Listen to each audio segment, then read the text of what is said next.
There we go. Helps if I hit play.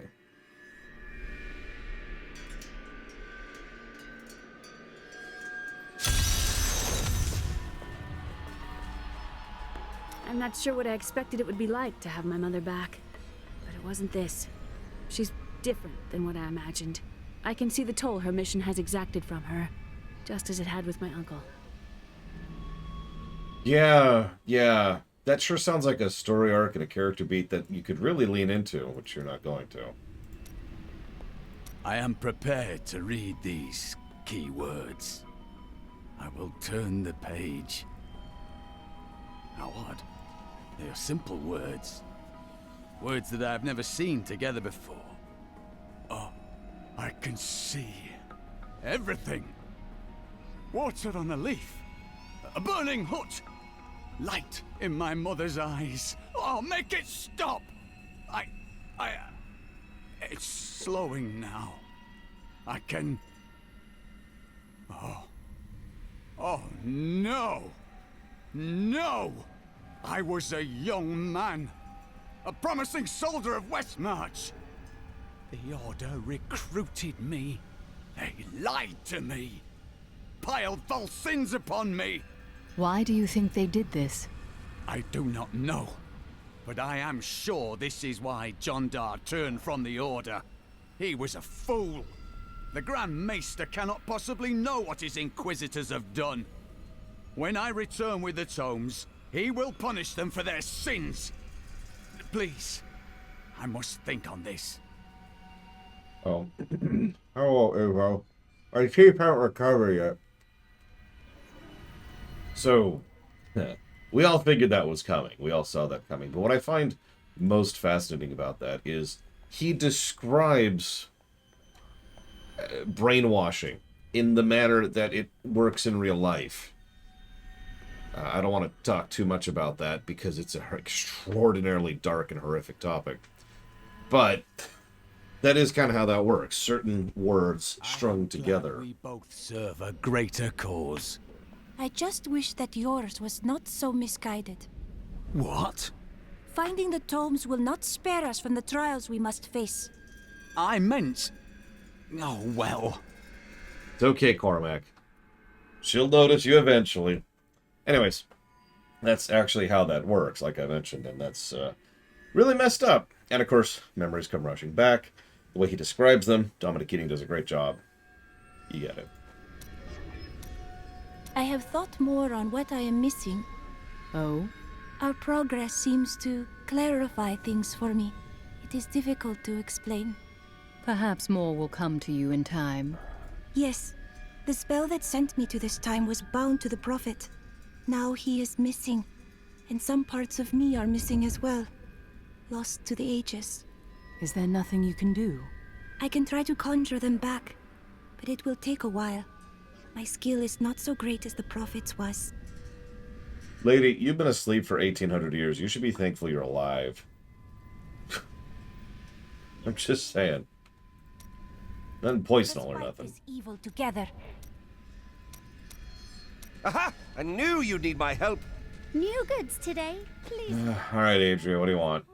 What shall we do after Belial and Azmodan are trapped within the Soul Stone? Then I will shatter it, and the Lords of Hell will be no more. Which... I don't want to get into that.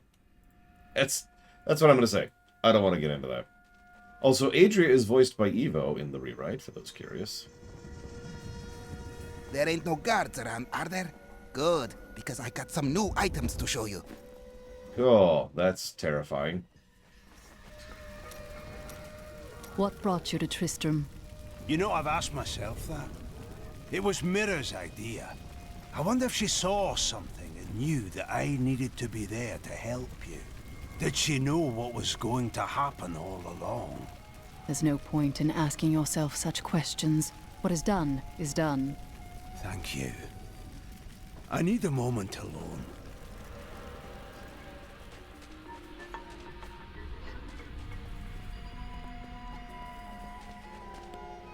Leah is growing powerful.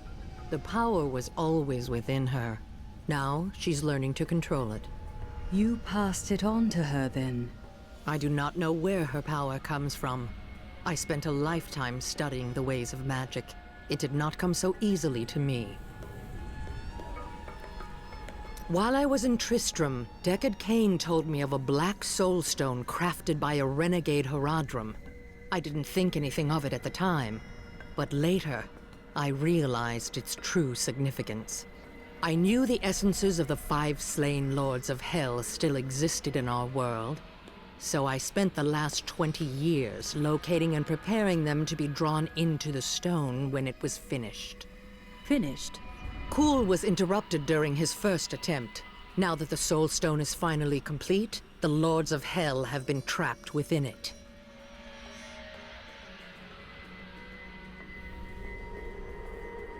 Know this. I have given everything. Even my own blood, my own daughter, so that I could hunt Belial and Azmodan. Do not question my dedication.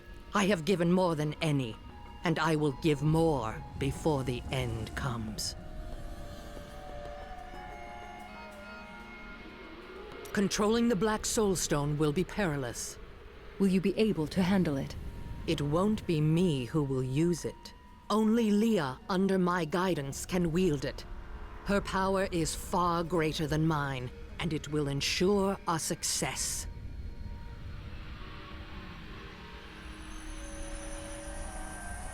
We've got to reach the Emperor. He said he can lead us to Belial. Are you certain we can trust the child? We have no choice. But know this, if Belial gets desperate, he will unleash hell upon Caldeum. So before we face him, we must evacuate the citizens. The Iron Wolves can help. Of course. Let's get going.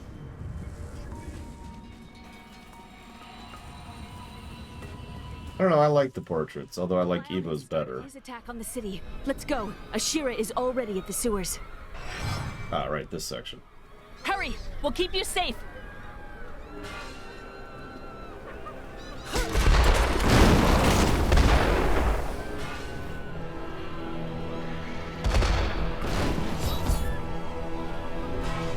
Hold up. Yeah, going loud a bit, which you'd think you wouldn't do, but whatever. Are we doing okay in here? Looks like we mostly evacuated. Okay, that's a thing.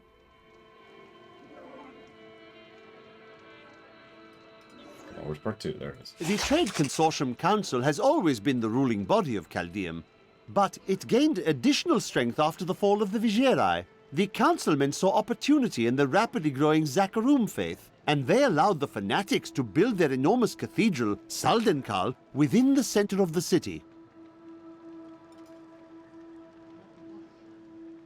Not content to reign supreme in commerce and religion, the Trade Consortium Council aspired to make Caldeum a nexus of learning as well. It proposed to unite the mage academies in a massive new structure, the Ashari Sanctum, which has remained a beacon of knowledge and advancement ever since.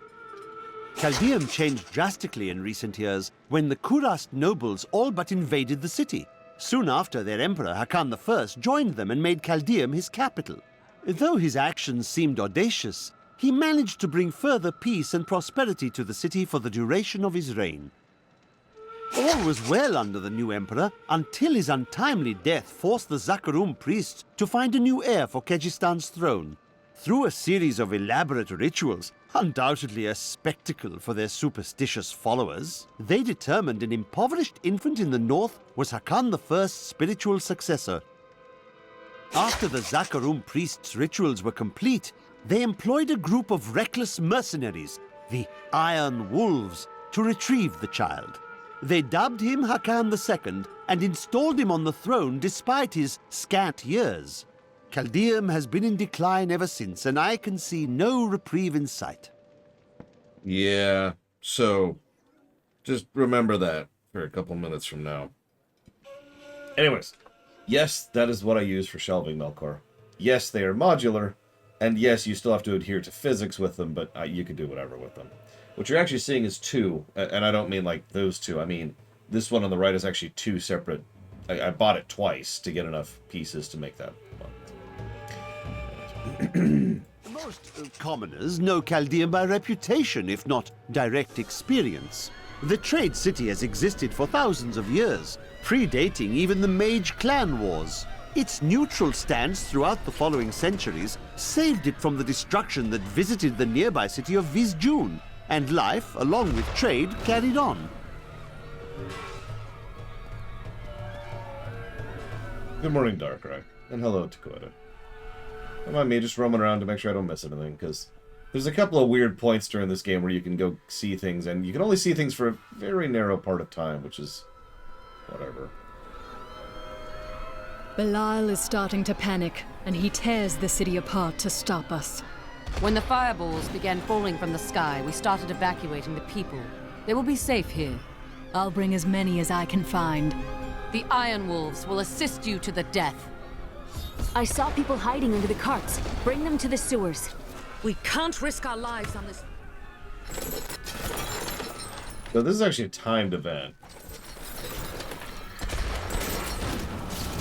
We're gonna rush him a little bit here. Who has brought this wrath down upon us? Technically me, so you're welcome. I never believed it would end like this.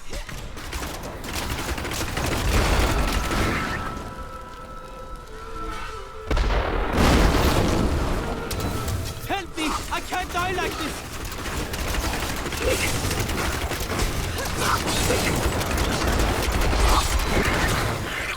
Come on. It's okay, they're gonna be underground. Away from those fireballs. It's okay, they're safe from the arrows raining from the sky, too. My hatred is too low. Somehow.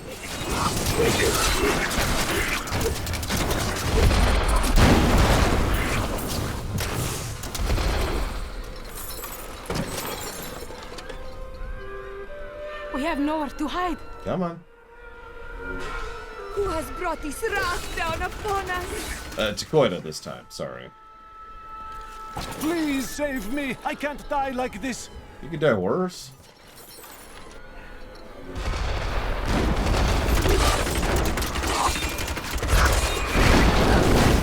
Coming, dude.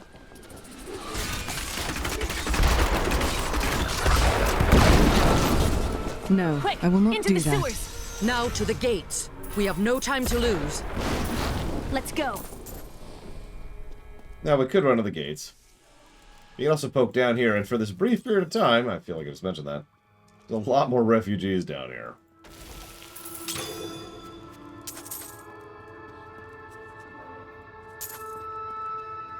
Just a neat little thing, that's all. Just wanted to show it off.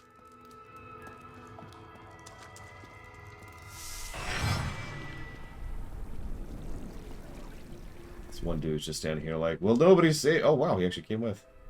Go on, dude. Go to safety.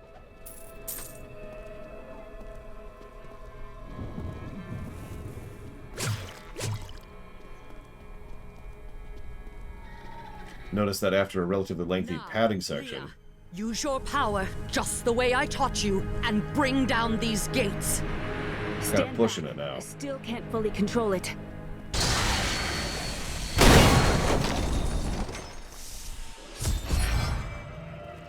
You dare stand in our way?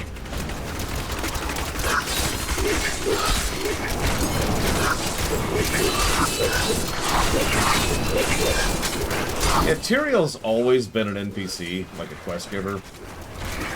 So that's never been a good thing. That's all of them. There has always been a weird excuse of, oh, I can't interfere, which has always been dumb. Now, he has no excuse at all, and he's just hanging back, like, maybe he's just doing it out of habit, you know? Like, I will give you the quests, but you have to go do them. And it's like, well, are you gonna help? No. But you're okay. Like, you can still fight, dude. You're still technically an angel, and we know this because of the expansion. It's actually a plot point that you're still an angel.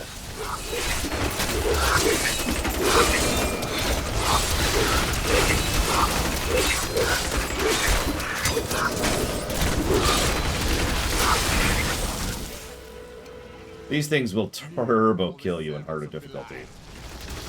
That sorcerer's illusion blocks our path. Kill him. Well, okay, but look, because he asked so nicely. She's such a lovely woman, really.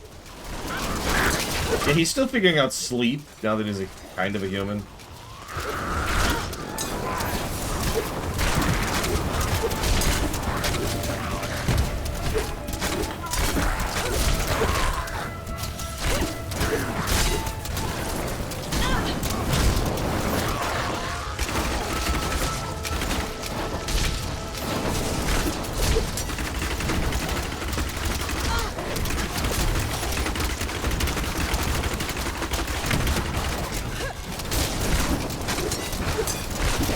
Paid maniac. Yeah, it reminds me of an idea that I'm weirded out that they don't do more. Every now and again, someone joins your party just because they know something. They're not really there for combat, they're there for knowledge. So why isn't Tyrael like a permanent non-party member because of that? Like right now we have Adria and Leah. Why isn't Tyrael just with us? Like, from now on, you know? That crazy horse.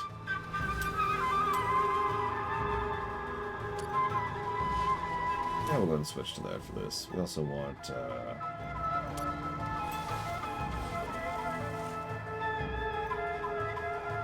we'll do that one. Switch around our build for the bows.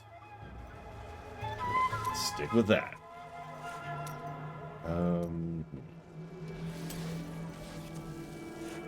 I knew a woman from Caldeum once. Fair as this sunrise, that one. Then why did you leave her? Every sun must set, my friend.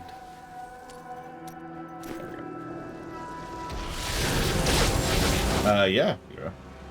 I mean, honestly, my companion there isn't really helping out that much. He helps, but most of this output is me.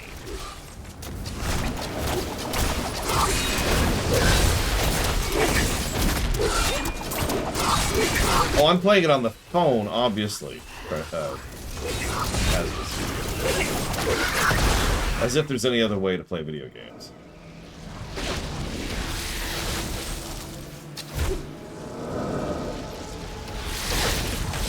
The power of hell cannot save you. Yeah, there are plenty of things they could have done with Tyrael. They didn't do any of them, like I said. Not enough hatred.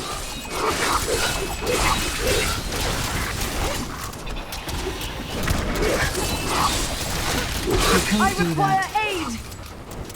Oof. We might have to turn down the diff for the boss. We'll see what happens. We'll try it legit just so you can we can show that off, because this is actually my favorite boss fight in the entire game.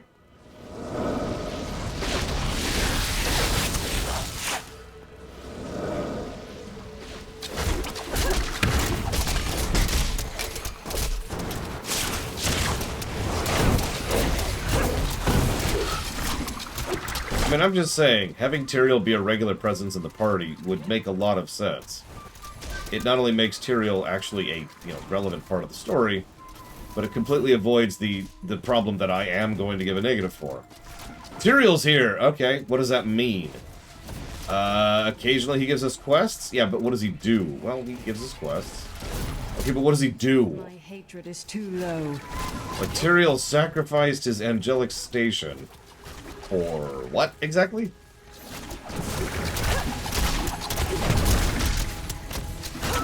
And to be clear, I'm primarily talking from an out-of-universe perspective. Although, even in-universe, it makes no sense that he's just sitting there being like... Just discovered donuts!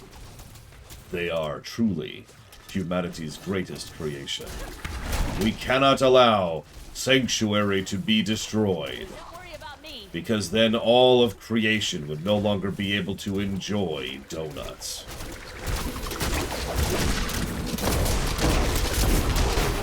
Again, daughter! I feel so weak. I don't know if I can. You must! Now! Did you, like, chill for 1 second there, Adria? Jesus. It is up to you now. Hurry! I must stay here and tend to Leah. Right. Well, wish me luck, because this boss fight can suck. You can dodge every single one of his attacks. In fact, actually, you know what? Let me... Hang on. Let me get Vault. Yeah, we're going to get Vault on the bar for this one.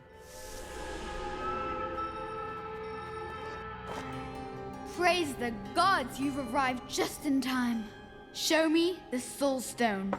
You'll get a good look when I trap your miserable soul within it, Belial. Clever. But know this, Nephilim. Asmodan knows of the stone and the power it contains. Even if you defeat me, he will exterminate you and every last one of your misbegotten kind. So, this could have been written well, but instead it just comes out of nowhere. It's like, did we always know it was Belial? And just went along with it? Or did we just now figure it out?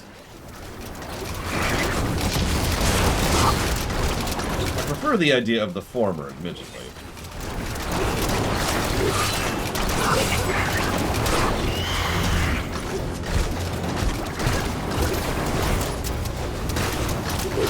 So now that the cat's out of the bag and the extremely surprising twist is revealed, remember that little story about them going and using these magic rituals to find the next kid? I guarantee you that was Belial the entire time. Like, no question.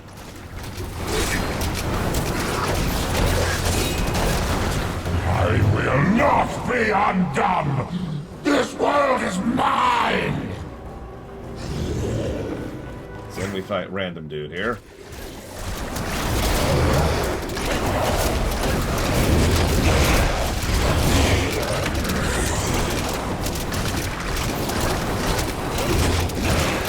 I mean, considering the timeline, yeah, Mephisto almost assuredly lined that up.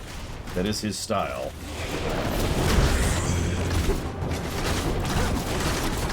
And like you say, the timeline lined up.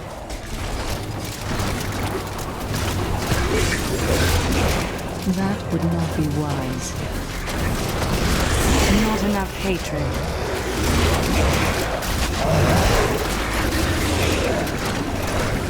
I will say this, Belial is probably the most impressive of the Demon Lords in this entire game. That's not saying much, however. At least he has a cool boss fight. That's something.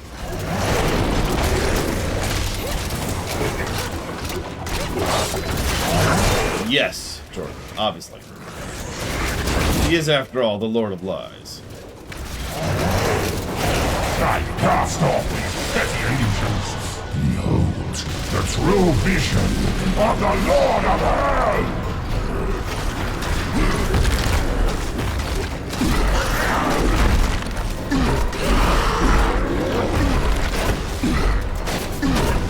I need your hatred to do that.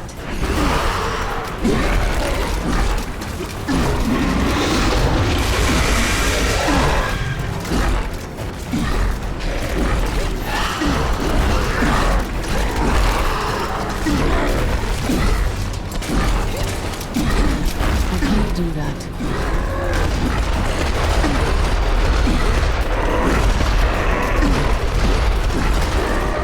Achievement for beating this guy without getting hit by anything, by the way. Which I only mentioned because it's actually part of why this is a good boss fight. Despite the spectacle, he is completely avoidable.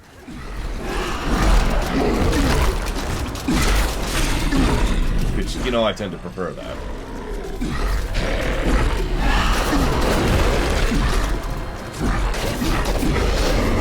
Not enough hatred.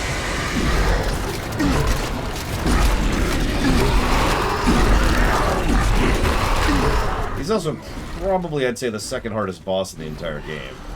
Not counting super optionals.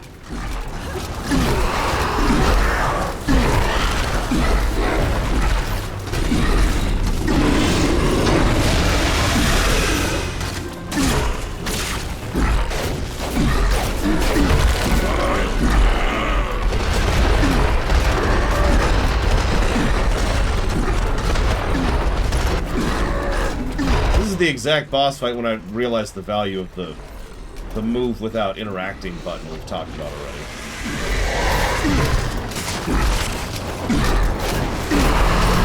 You can check the schedule, Zactaft, but XCOM's not happening probably for about a month. We've got a lot of stuff on the books. The hatred is too low.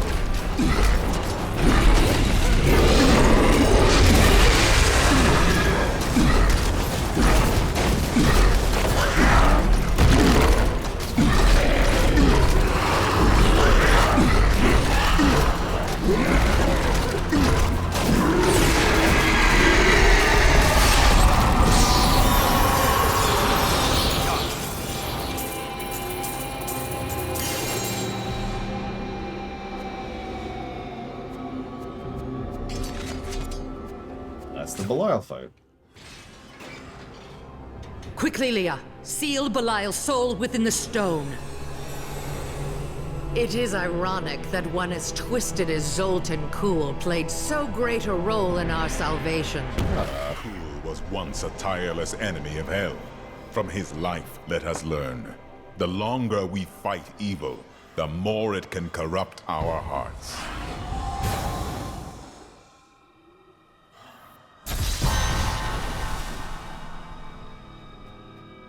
Yeah. As we were complaining about yesterday, Zoltan Kuhl is total evil. Wink.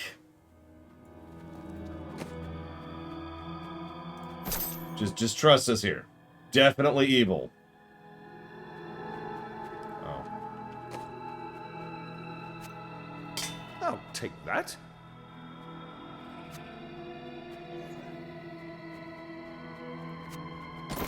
Exceptional. Ugh. I guess it doesn't matter now. It just occurred to me. I'm about to switch characters. Whatever. I am returning to town.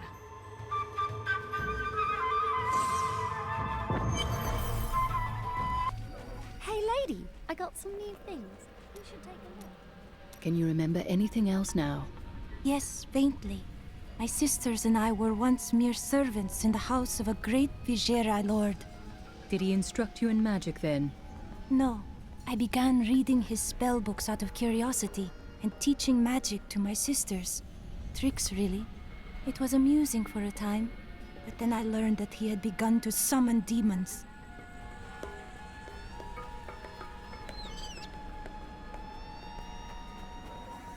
I mean, there's a lot of storytelling potential with Tyrael that they are just leaving on the floor. Do you wonder what will happen in Caldeum now? Life will go on, I expect. For those who survived. Ashira will be there to keep the peace. I only hope they rebuild wisely. I've seen the ruin that Leoric and Diablo brought in Tristram. I would not wish it upon Caldeum.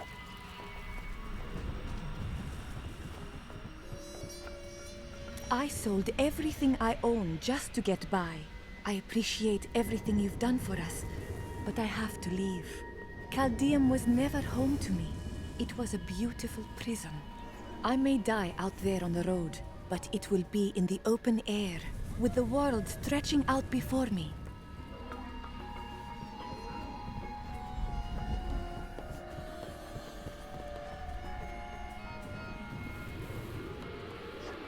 What's funny is this isn't just a major trade center in the region, although obviously that's a huge problem.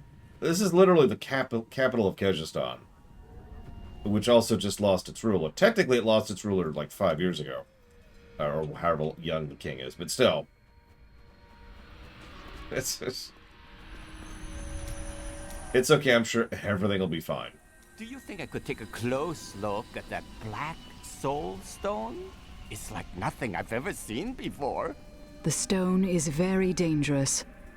You think too little of me. The object of my search is as dangerous as anything. My expertise may be of some use to you. I am, after all, quite well versed in the knowledge of jewels and stones. Today is a good day. You have liberated this land and brought low a lord of hell. Enjoy this moment, for tomorrow our war continues. There is no time for rest. Even now, Azmodan plots our destruction. The Lord of Sin is an uncanny tactician. He'll attack us where he believes we'll least expect it. And where defeat would break our will to resist. You are learning well, Leah. Now you must go to Caldeum's great library and continue with your uncle's work. Meanwhile, I have discovered something called a donut. It is truly the most wondrous of things. Suits me.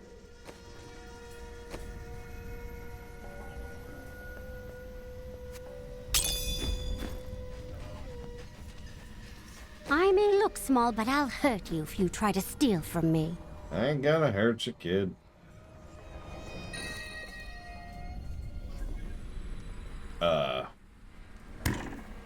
Yikes. That's... wow, okay. It's actually a really good one. It's a shame we're about to abandon this character forever. Oh yeah, just to show it off. So, you remember in D2, where you put a gem or a stone or a jewel in a thing and it's gone forever?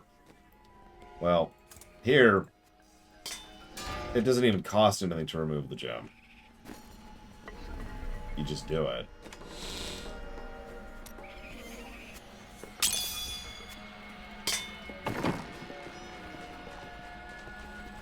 I can be ready to leave at a moment's notice. Let me know when you are prepared to go. Yes, let's get in a caravan to go, like, 100 miles northwest across a sea and fjords into a place that's a battered... Okay, whatever. I remember Blade Jamal.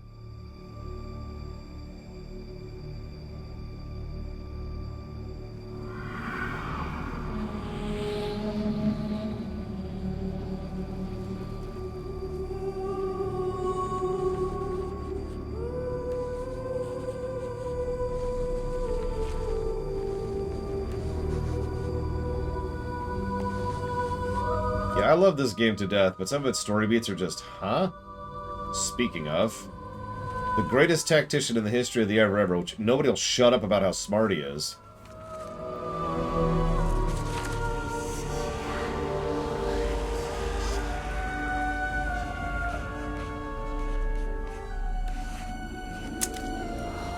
None of this makes any sense to me. What am I missing, Uncle? What am I supposed to see?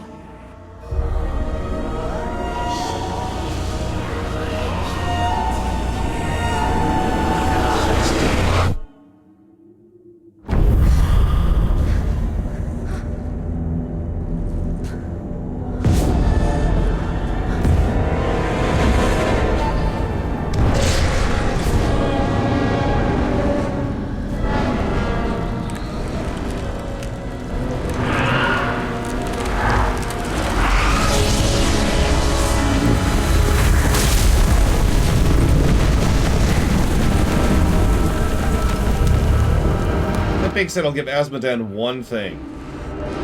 He's got some presentation. You thought you were so clever. That you'd outwitted us all. One by one, our brethren fell into your trap. But not me. I defy you. I know the Black Soul Stone is the key, and it shall be mine. Soon my army shall pour forth from the shattered mountain, ravaging this world and all hope of resistance. My minions will find the stone, wherever you choose to hide it. Then, at long last, Asmodan shall reign as the prime evil.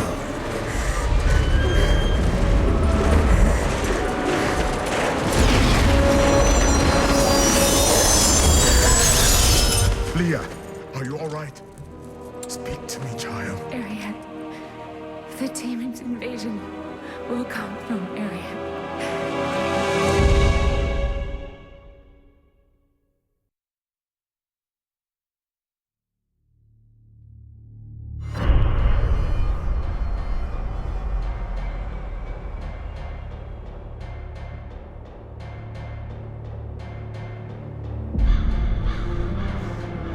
With Belial dead, Caldeum will prosper again. Yay. Now, I hunt Asmodan.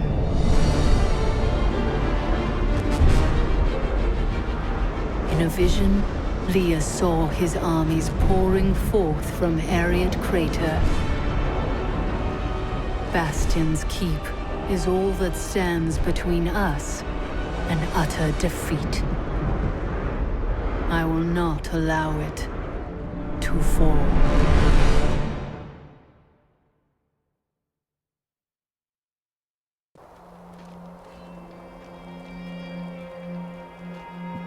Okay, so let's get this out of the way. Obviously, and we do have to acknowledge this, from a technical level, the cinematic we just saw was really, really good.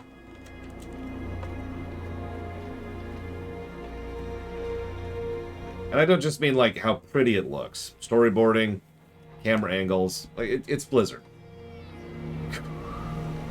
It's Blizzard.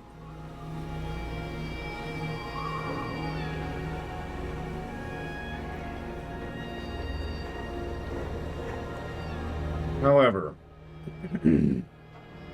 so first of all,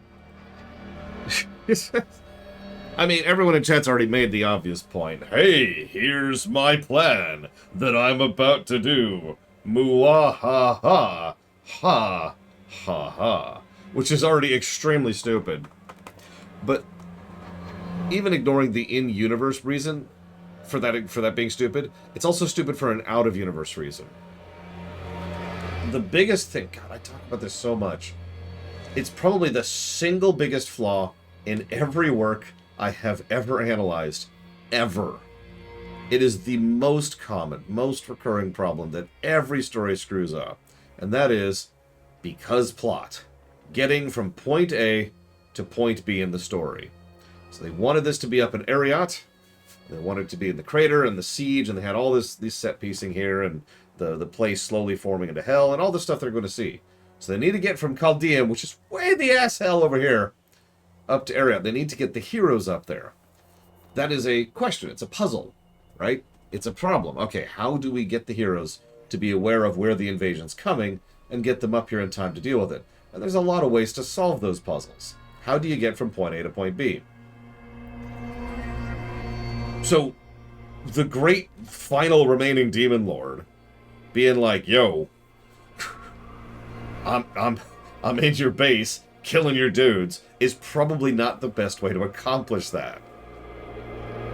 It's doubly weird because it's just like, okay, this literally ousts Asmodan as a moron right off the bat. And I remind you that 3 times up until now, yes, literally 3, I've been keeping track, they have already talked about how Asmodan is this brilliant tactician. I mean, even Tyrael, who is supposed to, you know, be a little bit, he's supposed to be the I'm the one who knows what's going on here thing, and Cain, by the way, have both said, oh yes, Asmodan is super legit, yo. And then the first thing that we actually did to see him, the first thing he actually does on camera, is be a moron in the biggest way possible. Now, I've actually talked in defense of this back in the past because the idea of Asmodan being a moron actually appeals to me. Belial, he was arrogant, but he actually had some stuff going for him. But Asmodan is a complete and utter travesty of a villain. But I like that because A, he's the Lord of Sin, and B, the entire idea of him being pathetic actually appeals to me. I used to know this woman from the north. There you go again. She was a bit cold at first, but I warmed her right up.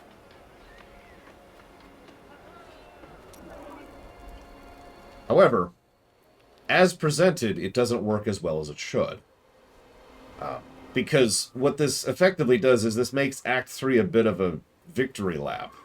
Alright, we've beaten all the actual threats back in D2, and we've taken down, you know, Belial, the only remaining lord that's a threat, so now we're just kind of running roughshod over Asmodan. Now that works, but structurally speaking, I think that it might have worked better, and this is already mentioned in chat, if this was Act 2 instead of Act 3. Then we build up. We take out the pathetic one, Asmodan, who's doing the big obvious threat first, and then we go after the scheming manipulator who's already infiltrated Caldeum. Restructuring this, reordering this, doesn't really change anything. All you have to do is rearrange a couple of specific pieces. Move Adria and her nonsense back back up here, into the Frozen North, and honestly, that's kind of it. Everything else just fits neatly into place. You could even build up Magda more, if you wanted to, and actually turn her into more of a villain, and have her have more presence in Act 3. Because Act 4 doesn't care where we go to it from, right? So that's gonna just be whatever. Anyways, but they don't do that. Instead, we've just got to go deal with Pathetic Boy.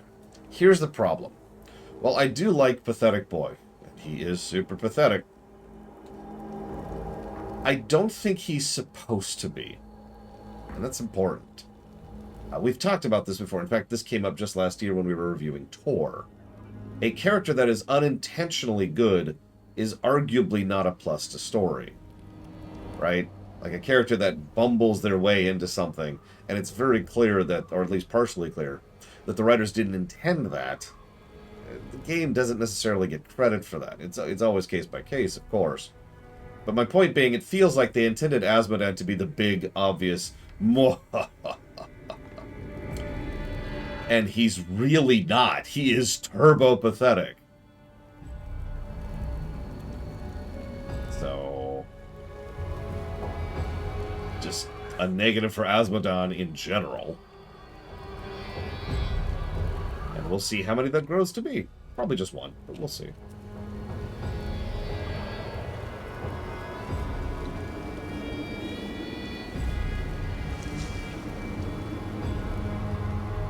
I mean, we're about to see that he's pathetic over and over and over, Crazy Horse.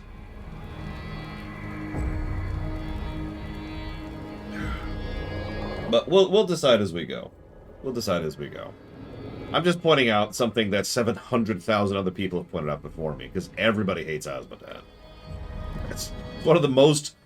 So, for, you know, everybody who talks bad about this game, it's not a dark game, doesn't have the atmosphere, and it's not D2, and launch. Like, those are the common talking points, right?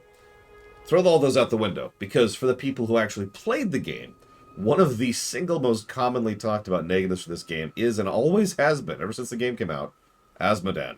People were making fun of him when the game launched. People were already railing into him, and people still are, as I can prove by just rewinding the chat by about 2 minutes.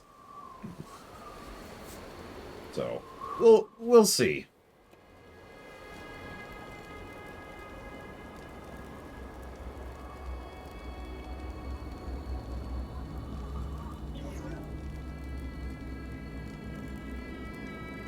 How am I improving him? Well, I'm making him a complete idiot.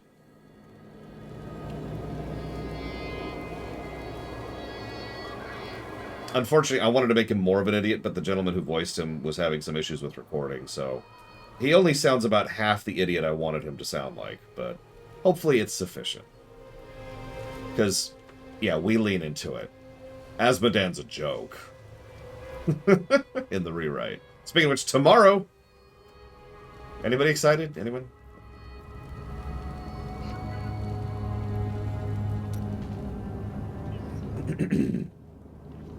So welcome to Act 3.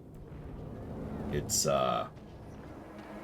probably one of the most visually impressive acts, with the only possible exception of it being Act 5.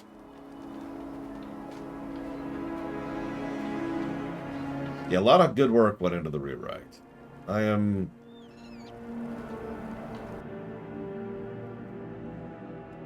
I'm hopeful. I'm hopeful plenty of people will see it. I'm looking forward to people whinging about it, too. So, of course, we're playing the Barbarian for this. Format. And put here.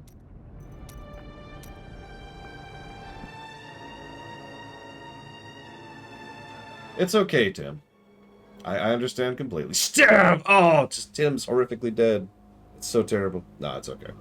Although I'm curious why you're not interested in the rewrite, if you don't mind enumerating. So, based on our experience in Act 2, we're just going to do this now. So we're going to do this. Oh, wrong buttons. There we go. Then we want to do this. Barbarian's fine. He's fine. Yep, the first thing that happens is he walks up and is like, it's Diablo in time. It's definitely how that works. The keep's defenses cannot hold. Its soldiers are scattered, fleeing before Asmodan's onslaught, which rushes forth from Ariat Crater. Should the keep fall, Asmodan will claim the Black Soul Stone. If he does, there will be no hope for this world.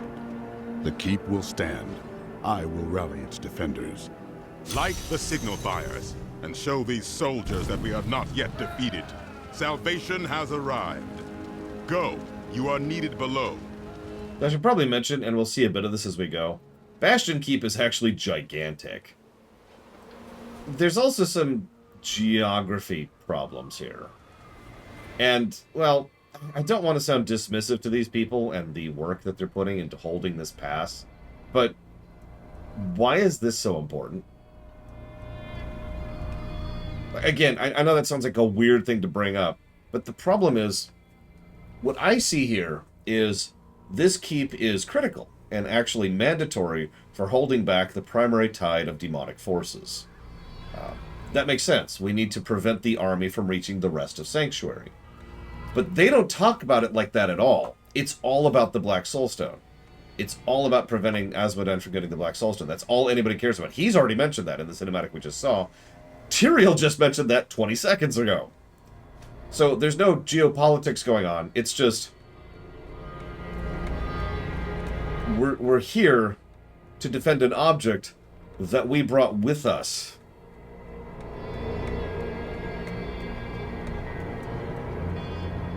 Now, I get it. The goal is to kill him in order to put him in the Soulstone. But the point remains that there's just a disconnect here. I actually legitimately feel like some of the writers weren't coordinating when it comes to Act 3, which would explain a lot of the problems I have with Asmodan, too, while we're on the subject.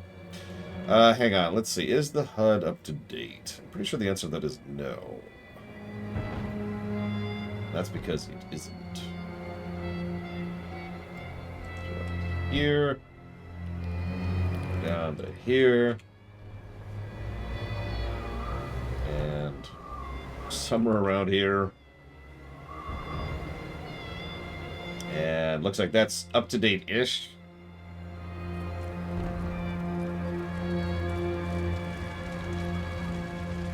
A few thousand of your years ago on a distant battlefield, I stood over Asmodan, sword raised to deliver the death blow. You faltered. No. One of my brethren, Ardleon, called for help. You chose to save him. Yes. And now Asmodan threatens all I hold dear once again. Saving the life of another is never the wrong choice. I see that now. I wish my angelic brethren felt the same. Also, demons respawn out of the spine, or not the spine, the corpse. So, like, killing him then wouldn't have really changed much, for being honest. Which is one of the problems with the eternal conflict thing.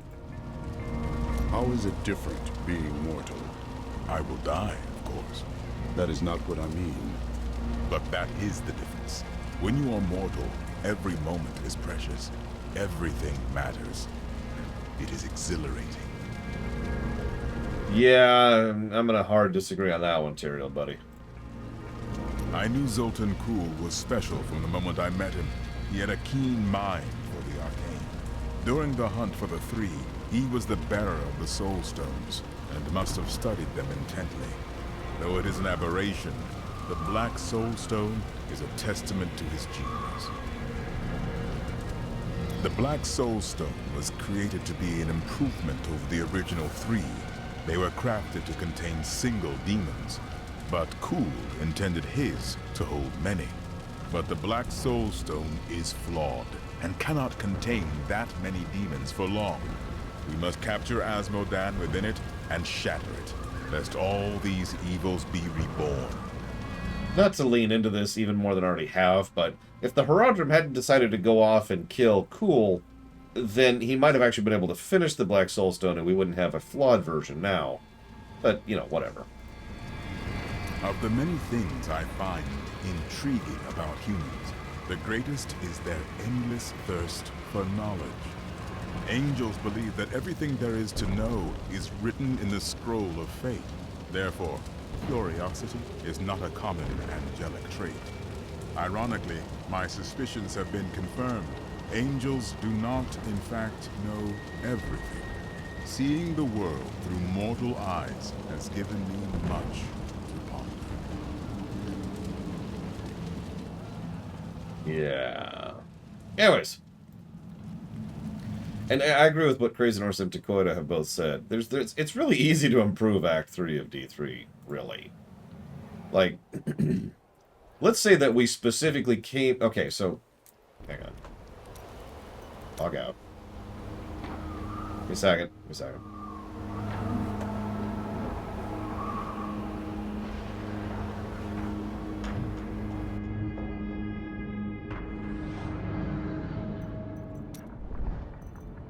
Where you go? Where you at? Louise.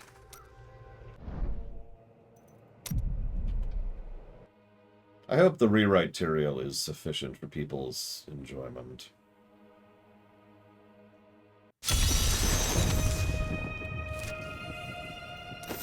Okay. So, there we are, right? He's invading. So, let's go ahead and start by saying him invading through the crater actually makes perfect sense. It's the place where the fabric of reality is the weakest on the entire plane because of the destruction of the Soulstone there. So that tracks. I don't actually have any problem with that. But the problem is they've got all kinds of places they could go from up here. They can go in whatever direction they want to. Spread out, you know, just... There's all kinds of problems. So it's like, okay, we don't want a demon army just roaming around Sanctuary, especially since there's like one functional kingdom as of this moment in time, and it's this one down here. So it's like, okay, what do we do? Well, there's this one keep. It's a very well-defended, very well-built keep. It's Bastion's keep. Maybe it's new. Maybe it's been around for a while. Doesn't actually matter. Point being, let's take the Black Soulstone to the keep, which is in a very defensible position and at a choke point, and has the best possible chance of holding back the army for any period of time. And then we hold it there so the army goes here instead of anywhere else. And now we have all kinds of reasons to be in the keep, and for the army to be attacking the keep, and for our overall motivations, both for us and for them. Cool, we did it. We successfully wrote the situation.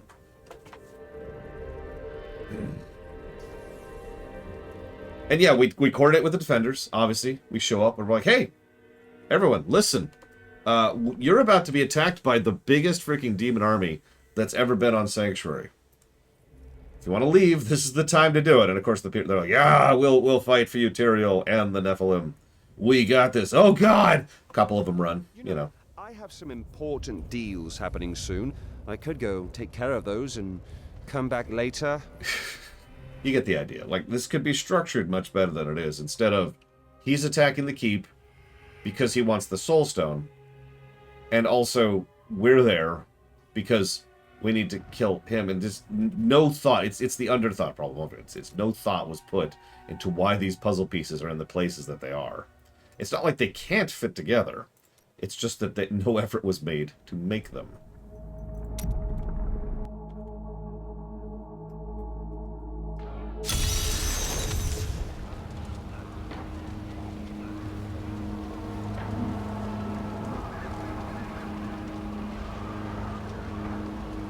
This is probably one of the reasons why Reaper of Souls does so much better on the story axis.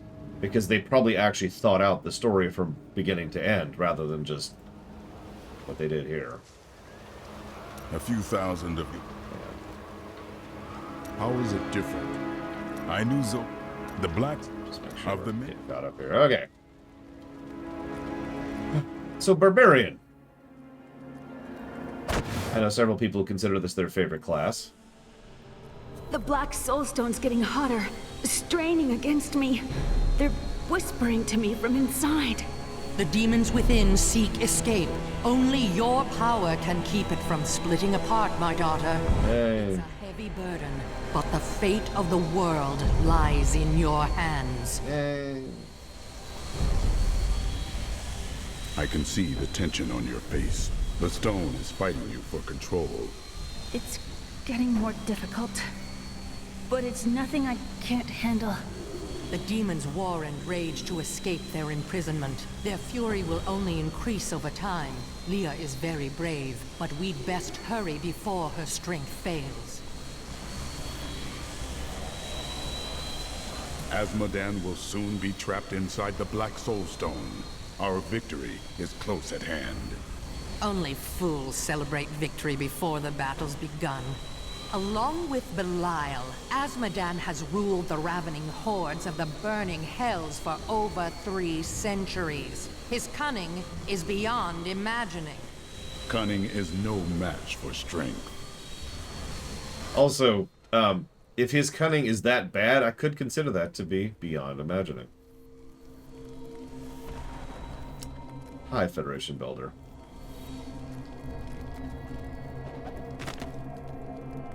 We've reached Bastion's keep, but holding the Black Soul Stone together takes up all of my time now. Sometimes I think of the wounded soldiers and their families outside, but then my concentration fails and the spells weaken. I must stay focused and trust my friend to save the keep and its people. I got your back, Leah. Although I'm not sure when we became friends. Also, you knew it was coming. Usual gushing about the visuals. Can I just say, one of those little things that most people don't think about? Obviously, it's a stone keep. We've seen stone walkways and stone floors everywhere in the game so far. But notice how they have this almost brutal look to them here. They bother to make the stones darker and more roughly hewn and more jagged looking to get across that more brutal aesthetic. Just at a glance. You probably don't even notice it unless you're just specifically looking at it. So, neat little touches there. Big old kegs. I don't think I need to explain why there's big old kegs here. Nice little food area. Obviously, gotta have food. Light those signal fires. Light the signifiers. Oh my god, dude. I'll do it in a minute. Busy. Jesus. You don't speak. So, I want to... Hang on. We gotta push through a few things here to get caught up to the present. I leveled up from talking to my friend here. I am prepared. Hey! While examining John Dar's journal further, I found a torn page hidden within the binding. I believe that it is from one of the tomes I seek. He has written notes in the border as well. Perhaps by studying them, I will learn where the tome is. I've seen more cheerful faces on corpses. What is the matter?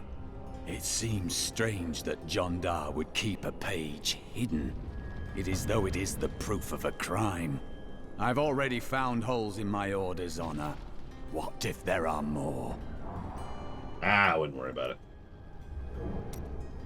Let us seek honor together, my friend. Do you ever doubt? How did you become a thief? Hang on. Where are you? Wanted. One relic. You shouldn't wait. Ah. How did you learn? Do you have any... Hang on. Why didn't you become a guard? Getting caught up a little bit. What happened to your brother? Nothing you'd want to hear. I asked. And then what? No, we already talked about that one. You speak of all these women. And... Tell me about your brother. I want to know the truth. We used to be a team. I'd tip him off to some of the Thieves Guild's hits. He'd bring in the guards and play it off like it was a lucky catch. But one time he showed up too early. When you robbed the Merchants Guild Bank? None other. Some of the guards became suspicious. They thought he was involved. And he's been rotting in a cell in Kingsport ever since. I managed to escape. You must feel awful. I don't know what I feel anymore. That's cool. How long? I felt no fear when they sealed it. What was the... Hang on. Is this all? Getting caught up again. You are... Where are these sisters? I have thought more on what I am missing. Oh? Our progress seems to... Okay, we already saw that one. So we should be here now. Has anything else returned to you? Yes, faintly.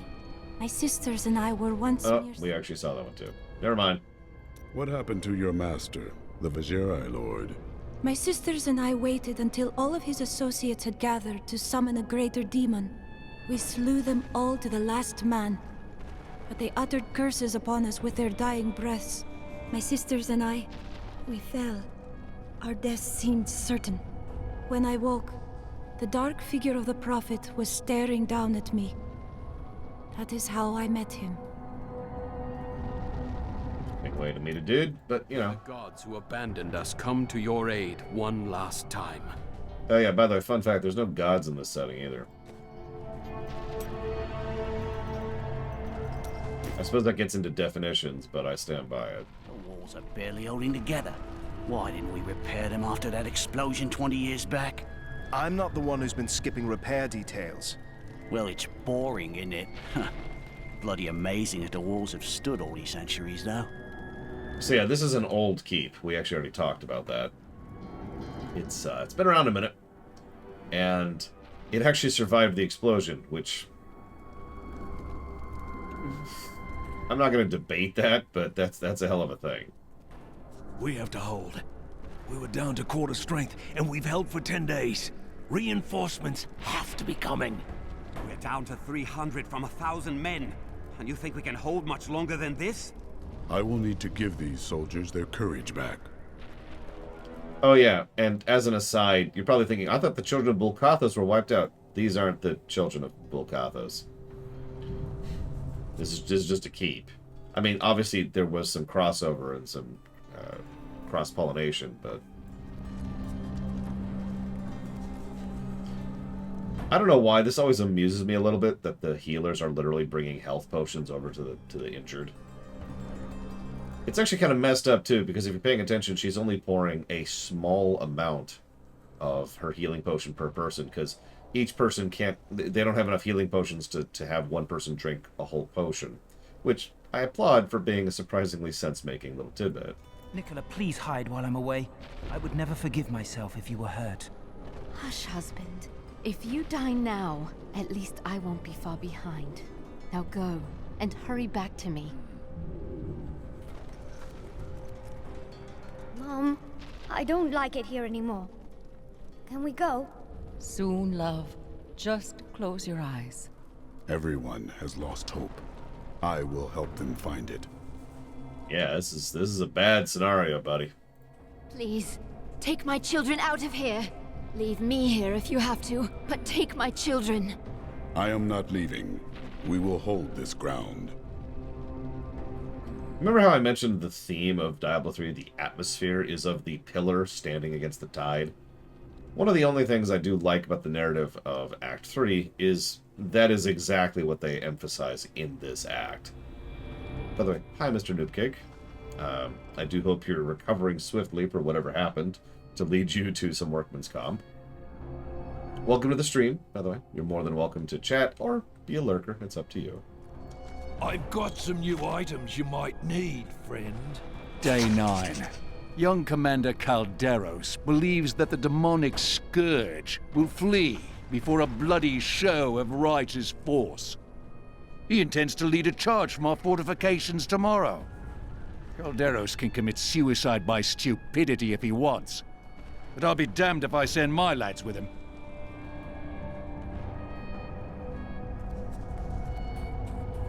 And as much as there are some visual problems with Act 3, I agree with Dakota on that part. In fact, my least favorite looking part of the entire game is Act 3. I have to admit, I really like Bastion's Keep. It's not as great as Caldeum, but I really enjoy what they do with this place visually. Yeah, let's just... Zamir. Afraid it... It's just unnatural to go from a place so hot to a place so cold. The change isn't good for my old bones. I go where I must. And what's all this noise? It's as though we're right in the middle of a battle. We are, and it is a great battle. I know, isn't it?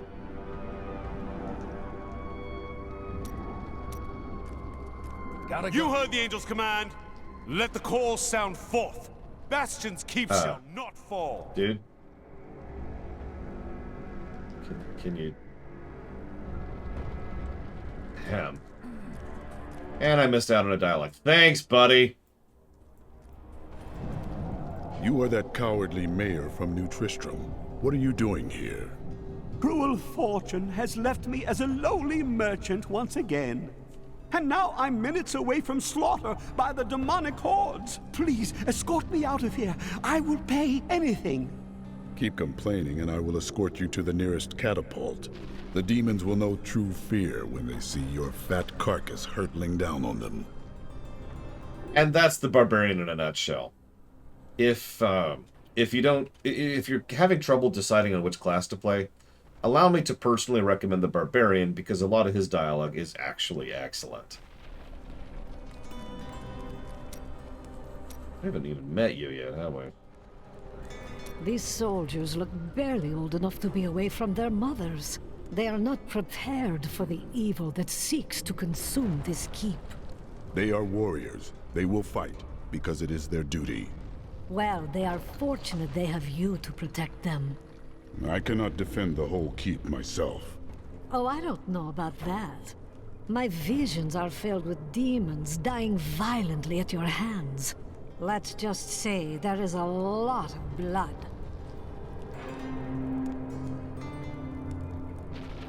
Yeah, by the way, we're going to also drift into gross warning in Act 3. So I'm just going to tell you right now, bit of a gross warning for Act 3.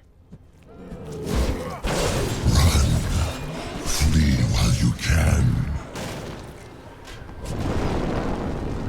Demon troopers form the meat of the armies of hell. Their masters use them roughly, sending them into the vanguard for most battles. For their part, the troopers are easily excited by opportunities to exhibit their great talent for violence. In fact, the troopers frequently attack each other when they are left idle.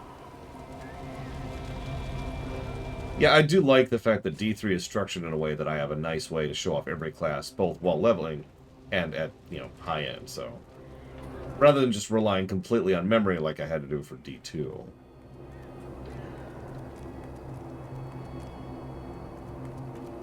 I also like the outside of the keep, while we're on the subject. We saw the signal fire. We must light the rest, but the demons swarm around them. Get back inside the keep! No! I have to help hold the walls! Or you could get inside the keep. Let's get going! Look out! If I can quote myself for a second. Never underestimate the ability of a lesser force to be able to hold off a greater one, even from a poorly made fortress. Asmodan created the demonic Hell Flyers after he nearly lost to Tyrael in battle thousands of years ago. The angels made glorious use of their great luminescent wings to outmaneuver the demon host and assail its commander. Frustrated by his near defeat, Asmodan began breeding winged demons capable of tearing the angels asunder. Though the champions are larger... Oh, we've actually heard that one, right? So...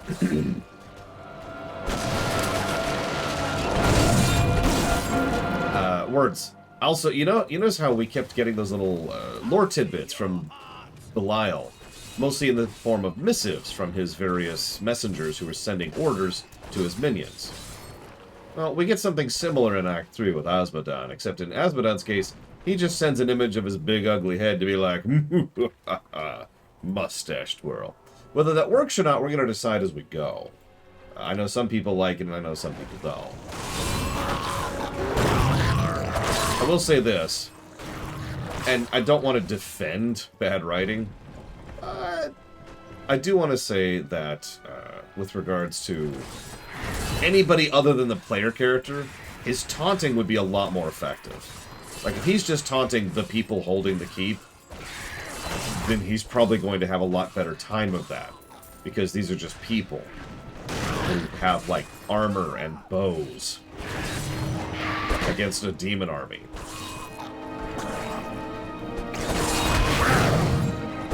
Now, that doesn't do jack against us because we're not only the player character, but in lore, we're the Nephilim. Just something to keep in mind. Also, I really like what they do with the background art in this. It's nothing super fancy, I've seen better. But there are several sections, and I want you to be paying attention as we go, where you can see the battle continuing down below.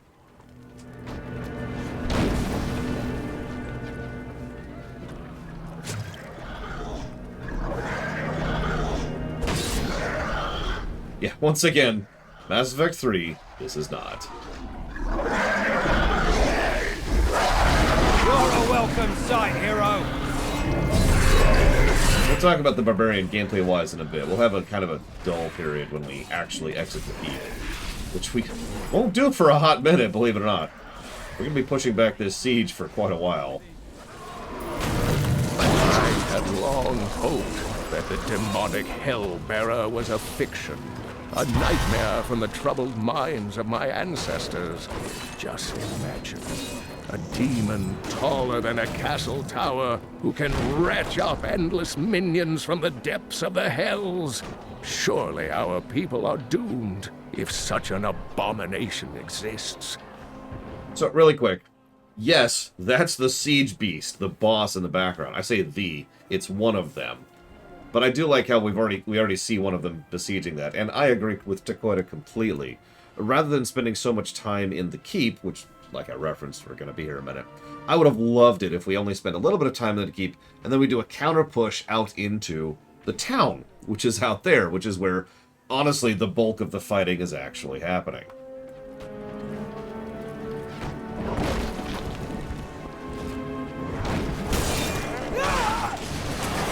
And there's little moments like what you just saw there. At some point I should probably actually equip some of my new abilities that I'm getting here. I think we actually have a moment to talk about gameplay. So we already kind of mentioned this. D3 likes to lean into builders and spenders. Oh, jeez, we're having some issues here. There we go, there we go. Get out of my way. So your attacks generate fury, and then you have attacks that spend fury. If you've played a warrior, congratulations, Evo. I've got some cheesecake! So, I need fury. If you've played a warrior in World of Warcraft, then you understand the base functionality of the resource system for the Barbarian. However, if you think that's how a Barbarian plays gameplay-wise, then you're in for a bit of a treat. Just like in D2, Barbarian is actually quite well designed. He can do a lot of different things and fight in a lot of different styles. So, rather than go fully in-depth of that, let's kind of see what abilities we've been getting here. So we have Bash, obviously. We've already got the ability to turn our Bash into a Frost. We're going to go and grab Cleave for a minute, which can do all sorts of fun stuff. We've already got the big Hammer down. Increases crit hit chance for every Fury you have, by the way. Now, obviously, it is a Fury Spender, so that you can't maintain that, but whoosh. Yeah, you'll notice, by the way, in total contrast to the Demon Hunter, we already have AoEs. In fact, we already have 2 of them at level 6. Excuse me, we have 3 because we have Rend at this level. Rend is very fun. I have done entire builds centered around Rend. Rend is a bleed. And you just bleed them, and they take physical damage, and very few things are resistant to physical bleeds in this game. So you can crank that damage up and just watch them melt. We've also gotten our first stun, which, by the way, generates fury. Several abilities generate fury, and several of them cost fury. Like Sprint costs fury, but Hup, because you gotta have Hup, actually generates fury. There's several things that synergize with Bleed. Please don't ask me to remember them right now off the top of my head, but I know there are, because I've actually played my Barbarian a lot. I have done several builds with the Barb. There's a lot of fun stuff you can do with them. Okay, let's go ahead and do heal, because we are going to be shrekking. So the only thing I don't like about the Cleave Vanilla is its range is very short. I mean, you can see it right here. But it's great for when you're surrounded. Now, I wanted to show this off before we go up. There's the Nidus worm up there. You can see it going all the way down to the ground.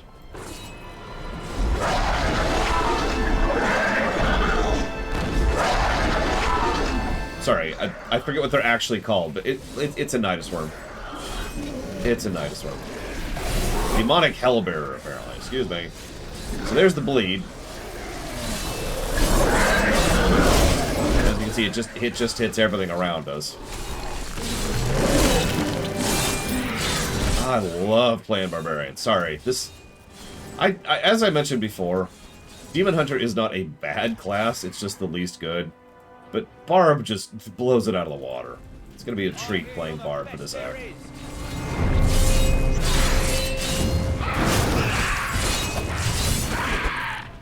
So, real quick, you can see even more of the battle. We've actually got catapults at this point.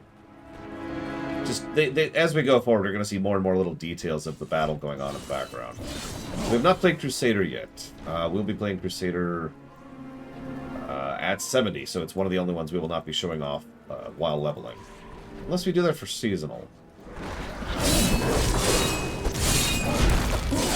That might work out, actually, because then the only one we wouldn't show off while leveling is Necro, and that's okay. We did that during the lore run. So that would kind of cover them all. Oh, it wasn't 700 billion megs, Evo? I'll check during the lunch break to make sure it's what I need it to be. Much obliged as always, man.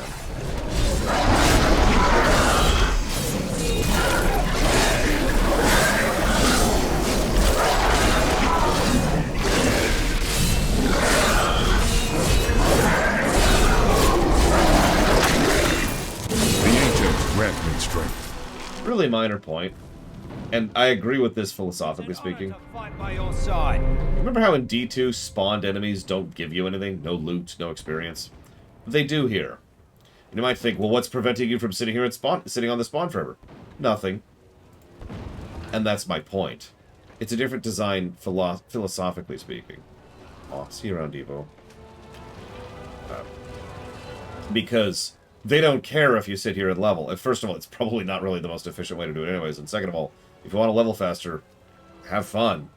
Like, it's so much better to just kind of keep going, you know? Ooh, staying hydrated. There's another Siege Beast. I agree with Dakota again. I'm agreeing with Dakota a lot today. It's really weird. I've been replaced by a shapeshifter. Because fighting multiple of those Siege Beasts instead of just the one would have been a much better way to use them, gameplay-wise. If you want to be really fancy with it, and I do want them to be fancy with it, because this is a freaking Blizzard game, I would want each Siege Beast to be different, right? Different mechanics, different gameplay, different Zelda boss. Let's call it what it is. Different Zelda boss. Instead, we really only get the one, and it's actually a pretty basic boss, especially by D3 standards. Another slight irritation with Act 3. It's only a slight irritation, but I would have liked everything we see personally, all the stuff we see up on top of the catapults here, or the, excuse me, the battlements, not the catapults. The battlements up here, is that we, that is to say the humans here, are losing like crazy. We're just getting swept by the demons. However, not only do we win consistently, but the battle in the background is actually going in the humans' favor. Once again, I feel like the people working on Act 3 just weren't really coordinating with each other, because there's some inconsistencies in tone that arise from all sorts of little details like that. Still recharging. Stack some bleeds here, don't mind me. Ooh, okay, they got a bit more health. Now we're going to back off for a second.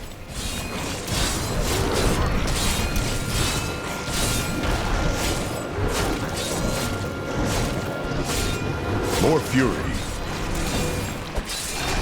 Healing from. Anyways, like, it's possible to have, you know, oh god, we're just barely holding the line, and then we show up and turn the tide, without people just getting absolutely swept when we show up, right? And it's possible for them to be successfully being just absolutely crushed, and then we show up and turn things around. But they don't do either of these. They do both. And that's my problem with it overall. Among many, many other problems. Remind me to go buy some gear now. Right after I kill these two things here. We still have that, and nothing's dropped yet.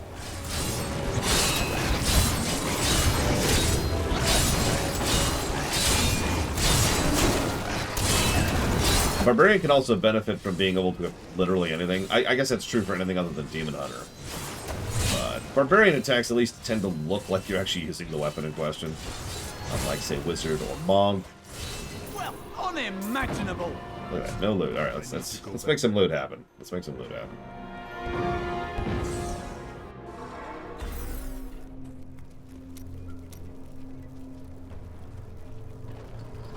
From the burning desert to the freezing north. You don't make it easy on us, do you? Wherever the lords of hell are, I go. At least there's a lot of work to be done here. These men fight with blunted swords and dented armor. It's good to help. I mean, a good blacksmith is invaluable. How did you get your entire caravan in here? How did we get in here? What will you do when this battle is ended? It is too early to think about such things. It's never too early. I wish to find the last of my people and unite them. A noble goal. I just want a quiet town in the country where I can work and live a life of peace. Oh yeah, if you're wondering, yes, each class gives a different answer to that question. For obvious reasons. Do you wonder? These points, we're just gonna get these out of the way. There we go. Oh, hang on, we got a couple more to go through. Hang on.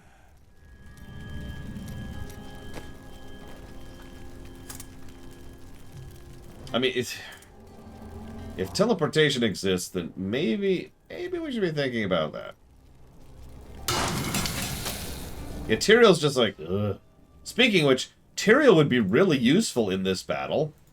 You want to help us out here, buddy? You want to... anything? Just...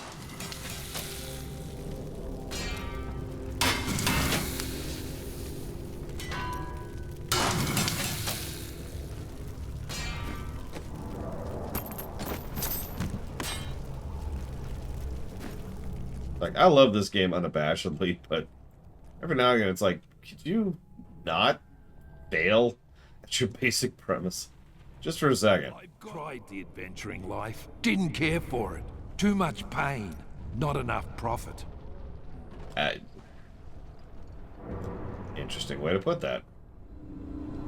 We'll put that right here. Is that it? Oh wow, that's it, isn't it? Okay, well, we have gear. That's the important part. Shoot. I completely forgot, didn't I? I'll write down a note.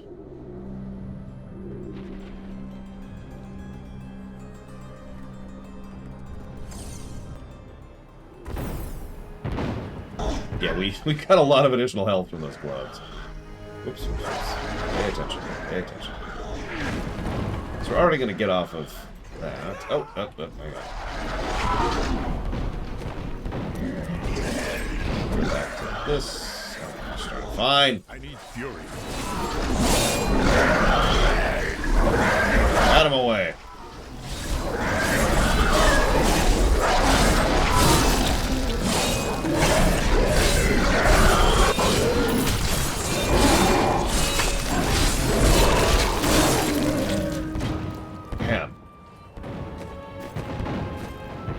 Let's see, so we're going to go back to this. We're going to do the shockwave ability. Yes, that's... I think we're up to 5 AoEs now. Level 7. Just point it out. Our champion is too powerful. Those bastards didn't stand a chance. Damn right they didn't. Oh yeah, now we're starting to get to the actual outer edges of the walls, so you can start to see not only the archers down there just going to town, demons scaling the walls, but also we can see the actual forces, the bulk, charging in.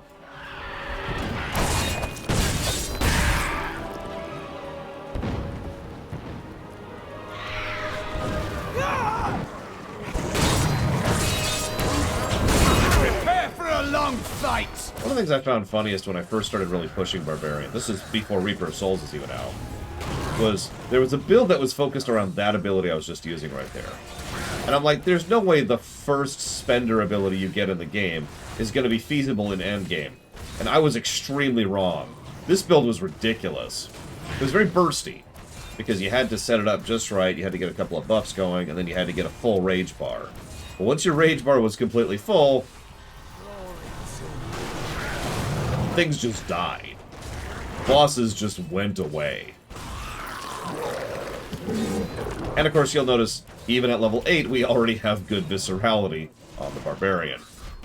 As much as the Wizard certainly has plenty of good viscerality, I think Barbarian might be king of that one. Hey, Morganite. Happy Friday. Alright, what are you fighting? Everything you've got!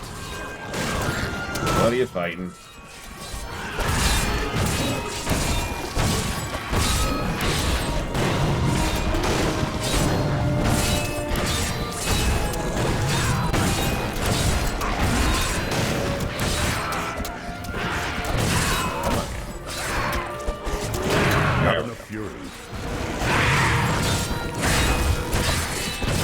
Just hold the line, guys. I got this. This is like D&D last night all over again. Alright, the troops are going to hold the demons while I go and actually kill them.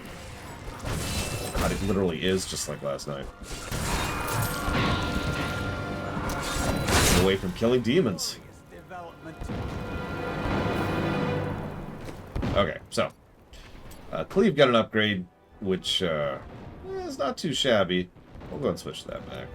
We're going to bounce around like we usually do, because now, of course, we have Hup! At least the first of Hup. And Overpower. That's a fun one.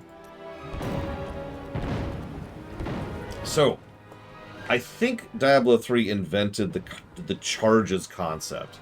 But before we go any further, I know, I can't believe we managed that, Bragan. So I asked Third off camera how much health he had when I started doing that. It was several hundred. It was like 160 something. It's just the fact that I could do so much damage with that chain is what made that feasible.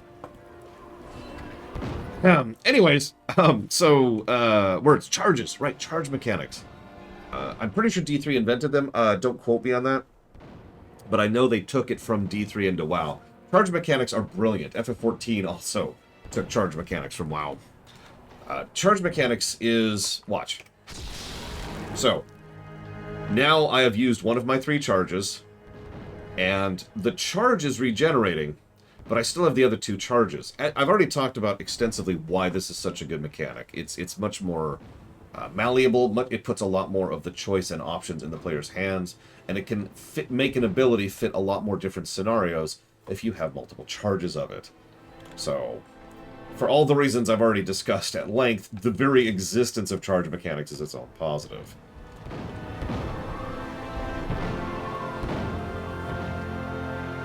Yeah, I know Guild Wars 2 has them too. I know Guild Wars 2 has them after D3, but I don't know when in the timeline they took them from what or whatever.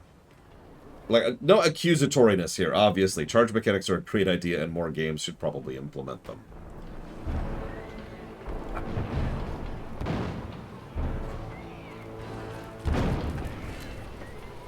No, it's Jay Palmer. Hi, Jay Palmer.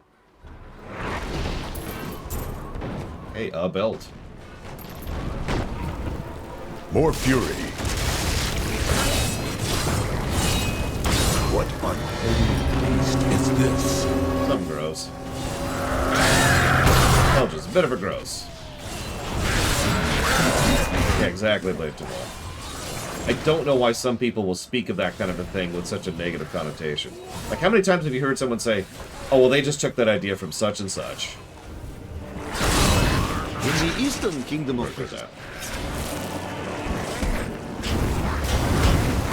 The colossal Golgor is merely a colossal myth. In folklore, they are sons of an infamous demon who smashed half of hell in anger after the prime evils were defeated during the Dark Exile.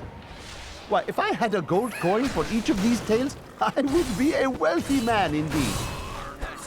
And we all know that's total nonsense. Demons aren't real. Come on, honestly. You cannot stand before me.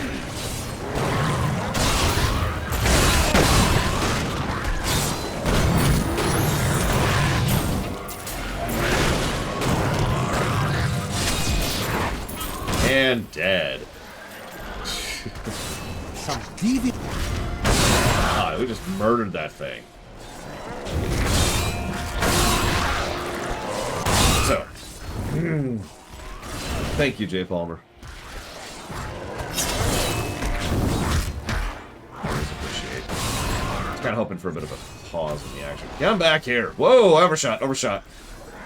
Yeah, we also get Hup pretty low level, too, because, let's be honest, Hup is kind of an iconic barbarian ability. But even ignoring iconicness, even ignoring viscerality, just like in D2, Hup is a very useful ability. Ignoring the obvious, you know, repositioning in a game where positioning matters, it also allows you to completely bypass terrain in some cases, which is just as useful as it was back in D2. Oh, I got one ability. And as you can see, it's pretty much screen width for length, for how far you can do it. Don't stop moving, or the cold will settle in. It's fine, it's fine. So let's see, that's going towards Ace Combat 0. 24, Season 1, Streaminations. And the other thing was, WoW, Kata to Legion. Got it. Opinion I had about games 15 years ago that I now think is wrong. I actually have a specific example. How should I train? I'm trying to think how to phrase this, but I think I'm just going to say there's nothing wrong with cosmetic microtransactions.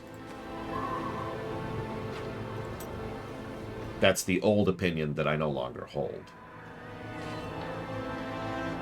I'll go. Ruthless is actually very helpful on bosses and rifts.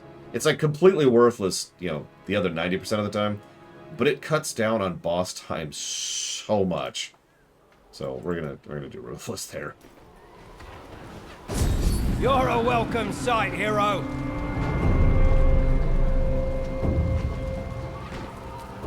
The beacons are lit. So you're the wretch that's given me such trouble. Thrash as you might, you will not keep me from the Soul Stone. A glorious development. What in the hells was that? An illusion to frighten you. We've seen the fires you've lit. Fear has no more hold on us. The catapults could break Azmodan's lines, but we can't raise them from their berths while demons swarm over the walls. I'll raise the catapults and send those Mongols back to the hells that spawned them.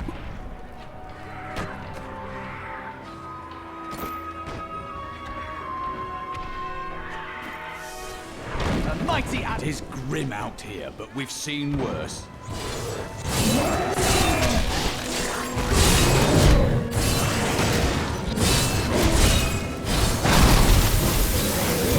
You know, that's true, Kira White Noise. The teleport problem is not as bad in Act 3.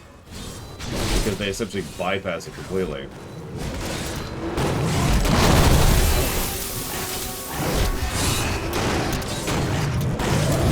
Anything from D1 and 2 that I miss in 3?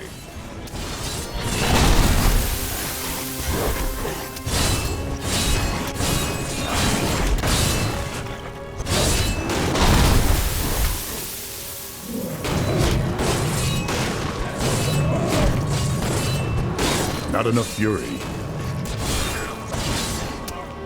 I can think of two things that I miss about D2 that are not in D3. One is modding. And the other is the ability to, you know, just connect with a friend rather than having the always online requirement.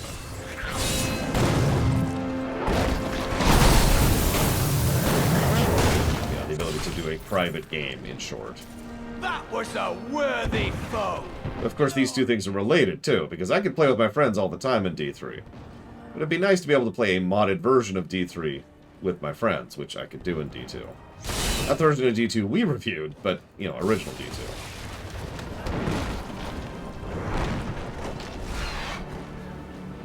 Thank the heavens you're here. We're down to 4 lads until reinforcements arrive. Trouble is, the lift stopped. We can't see what went wrong through all the muck down there. Oh, what now? More of the brutes from below, Captain. What do we do? I need Private, fury. If you need to be told which end of the sword goes where, you haven't been paying attention. Fight to your last breath, lads! Got a point.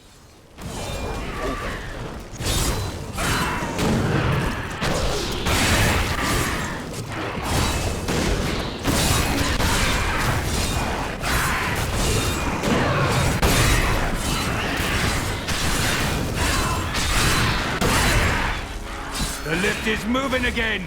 Hold steady, lads! Reinforcements are on their way!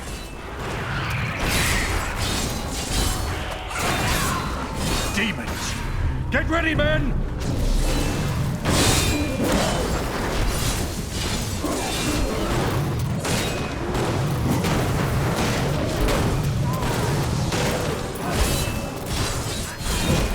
You know he does, J. Palmer. Wouldn't surprise me if it's the same actor.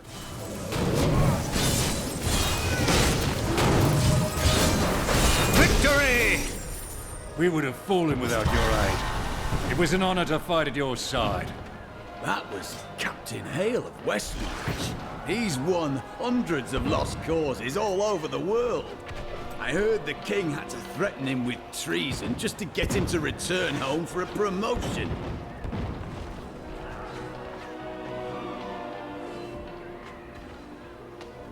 That's actually a very good question, Walker. A very good question. My inclination would be yes, I'll be honest.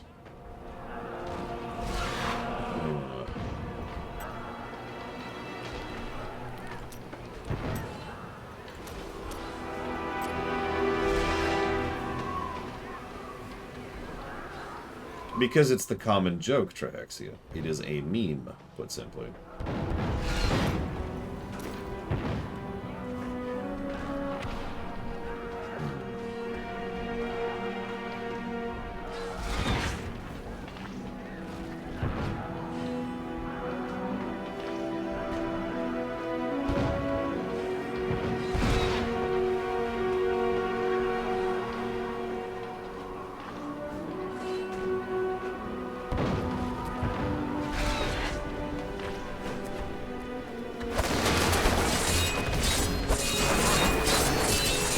Now we have Frenzy.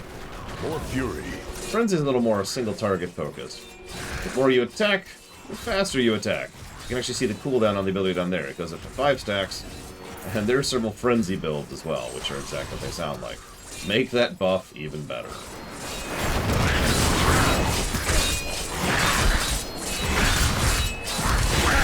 I mean, the ideal would be that it's the same actor, absolutely, Walker. But reality means that may not be a thing. So we'll see.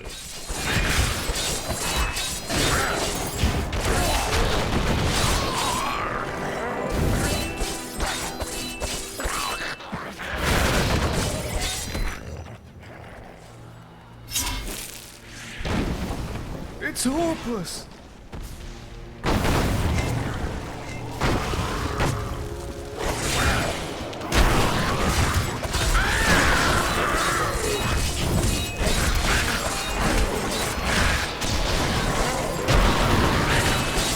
Yeah, probably the only downside to Frenzy is it's got to have time to build, and that time could literally be expressed in seconds.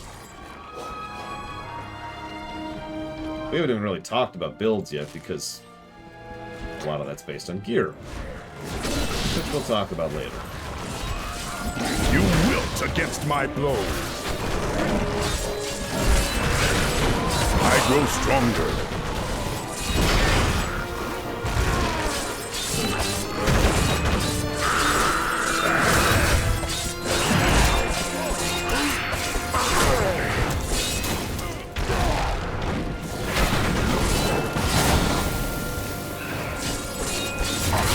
I didn't know these could even spawn in story mode. Hi, Tim. The Morlu were once men, great warriors of old, but each of them had darkness within his soul, and Mephisto, the Lord of Hatred, used the... Run! What was that, Kane? The Morlu were once men, great warriors of old, but each of them had darkness within his soul, and Mephisto, the Lord of Hatred, used this flaw to trick them into his service. Mephisto's fury slowly burned away their mortal forms, leaving them fiery apparitions who know no pain, fear, or doubt. Yeah, I don't remember seeing the key wardens in story mode. Probably something in Act 5 and Act 1, respectively, Tim. Yeah, as soon as I kill this thing... Sorry, this is like an optional endgame thing that arguably shouldn't be here for level 13 noob who just started the game, technically, so... Let's see what happens when he dies. He didn't drop anything. Wild. Whatever.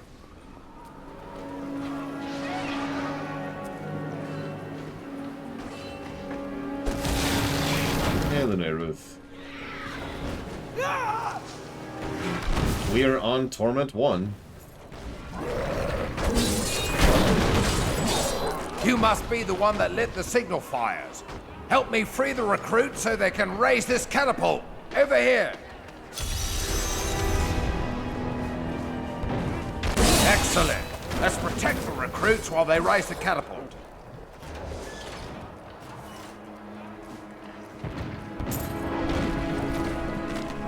Minions.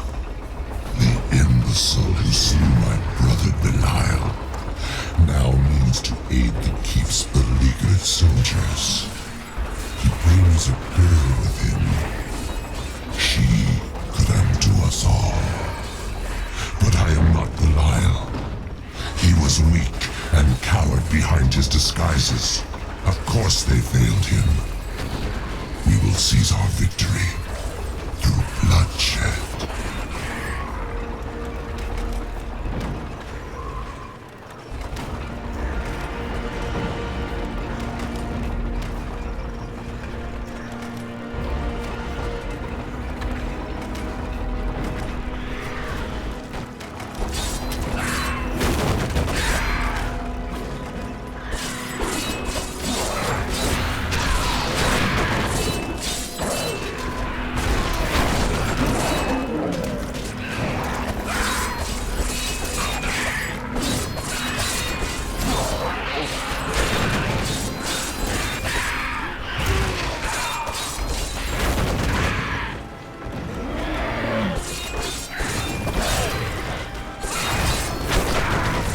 I mean, despite being this big tactician, Asmodon's approach is very much brute force. Asmodon's an A-mover. We did it! The catapult is raised! They'll regret ever showing their ugly faces in Bastion's Keep.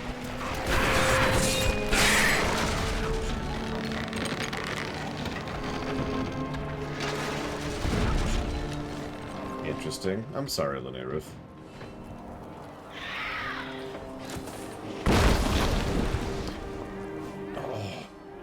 And thank you for the sub, Bramble. As always. If you'd like to put that towards up to a couple of things, up to 3 things, please let me know. He is a good basketball player. Can confirm. No, we're still in Act 3, Lanera. As you can see.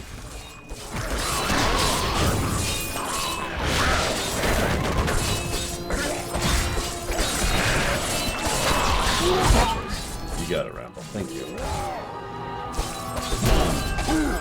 I would be totally cool with completely ejecting the Night Sisters from the Star Wars rewrite. There is no hope. But we have a method by which to include them, so we probably will.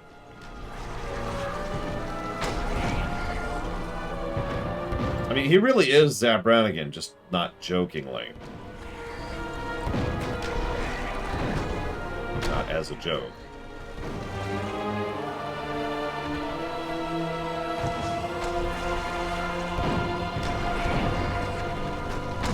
Scouts report that more of those wretched demon hellbearers will be here any moment.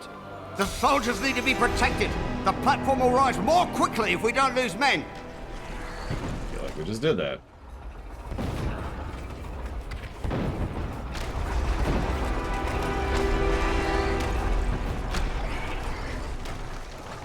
Well, the good news is there's not a lot of enemies attacking while we do this.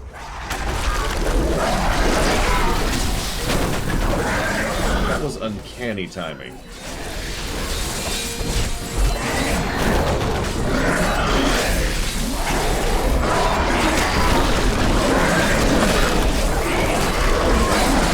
Oh my goodness.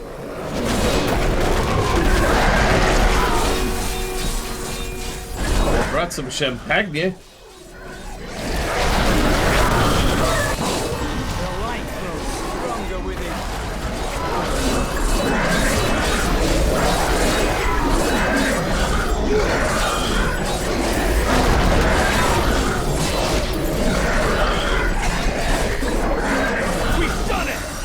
Ought to send them fleeing back to their pits. I hope you're enjoying Ginger Ninja. I mean, I love the hell out of that game, so. Oh, definitely harder too. Although at a certain point, what's the difference?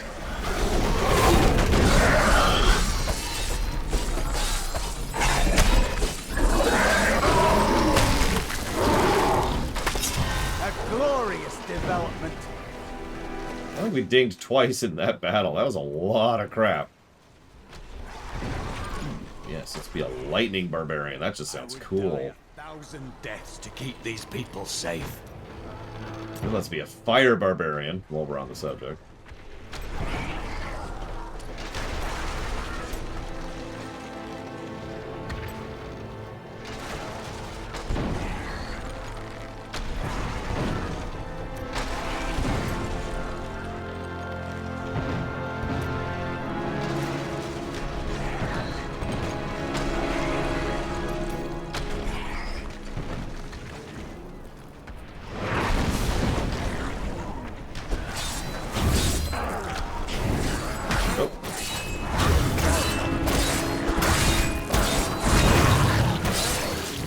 That's a good point. We are literally a fire lightning thrall. We're even using a giant hammer. Kind of.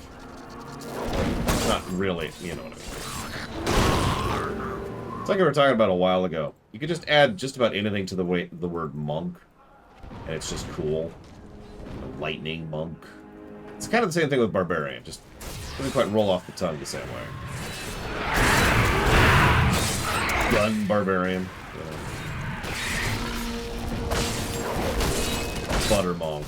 I mean, that just sounds cool to me. I want my pancakes made by a butter monk. And my fudge? Oh, hell yeah. We all know waffles are better, though. Donut monk. And there's like 5 donuts just on his hands all of a sudden.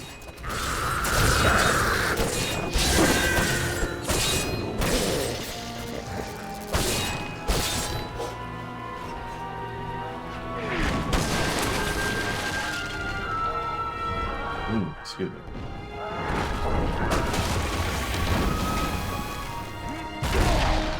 Are you alone up here? Of course I'm bloody well alone. Everyone else has gone and died, but I'll be damned if I leave my post.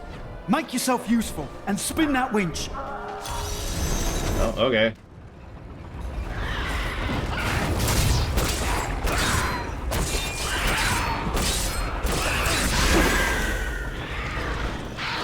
This one's a lot easier to do with a grow.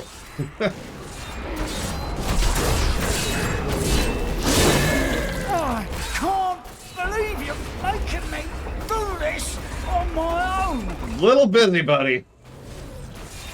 Keeping the minions of hell off your back. Are you not hearing this?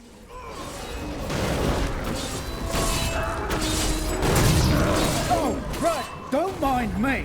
I'll just bloody well carry on trying to raise a great bloody catapult on my own, shall I? I'm helping, God! Gun Barbarian. I love it.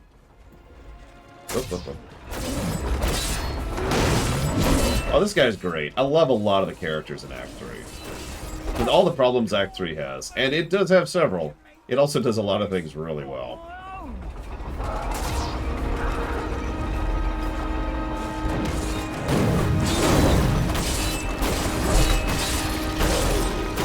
Let's see. Unintentionally funny moments in D3. Probably? But most of them are intentional, so I'm going to lean towards no.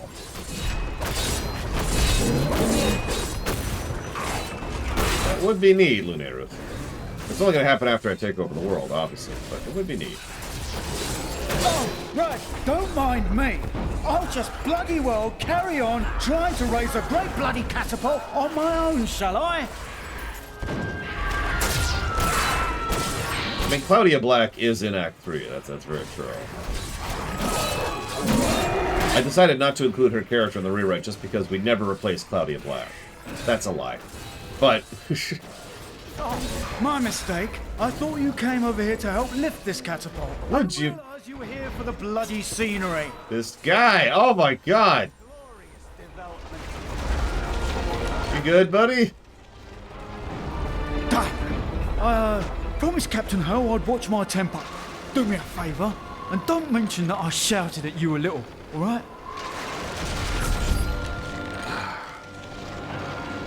Claudia Black is in this game. She voices a boss. Not an act boss, just a boss.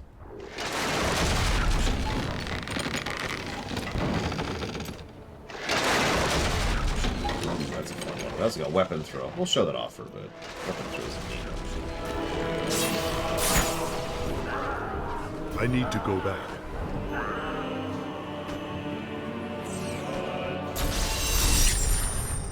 While you tinkered with your paltry catapults, my demons breached the depths of your keep.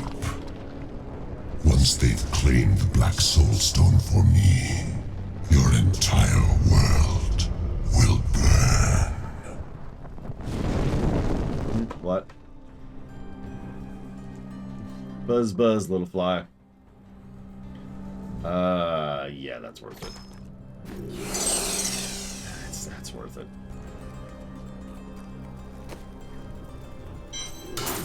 Yeah, I wouldn't mind sounding like Claudia Black. I'm a guy. The demons are in the keep! They're coming up from the depths! Whoop, whoop, whoop. To arms! To arms! I would ask if you're all right. I know better. That was hardly an ambush anyway. Do you remember when the Barbarians tried the same thing 30 years ago? Ha! They tried to steal you away, didn't they? I was frantic until they brought you back 2 hours later with an apology. I simply reasoned with him. Garma still sends me a bundle of hides sometimes, you know. He was the nicest kidnapper I ever met.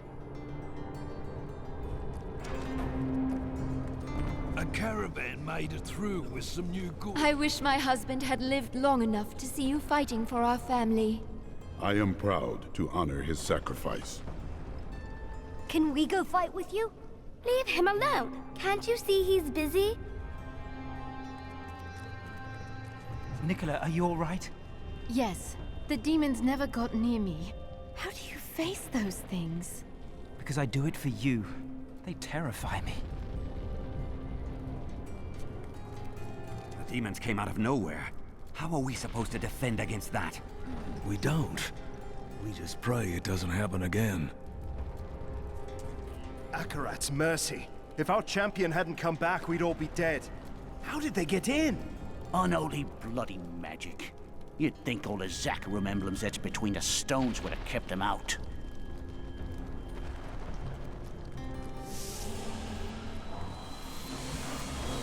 It must be terrible to see your daughter suffer this way.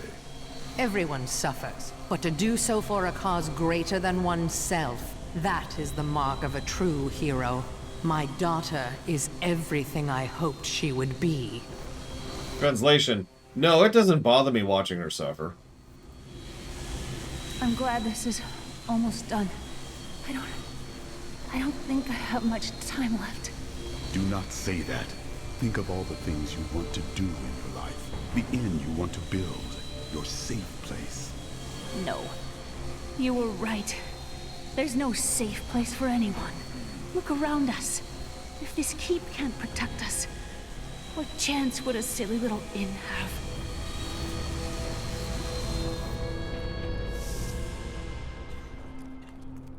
So, in response to Morganite, FF14 is quite literally a better single-player game than it is a MMO.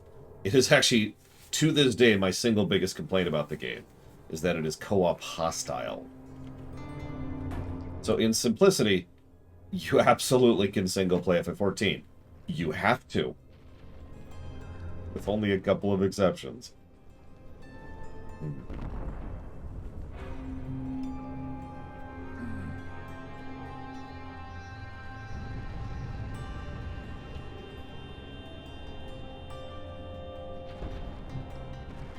Adria's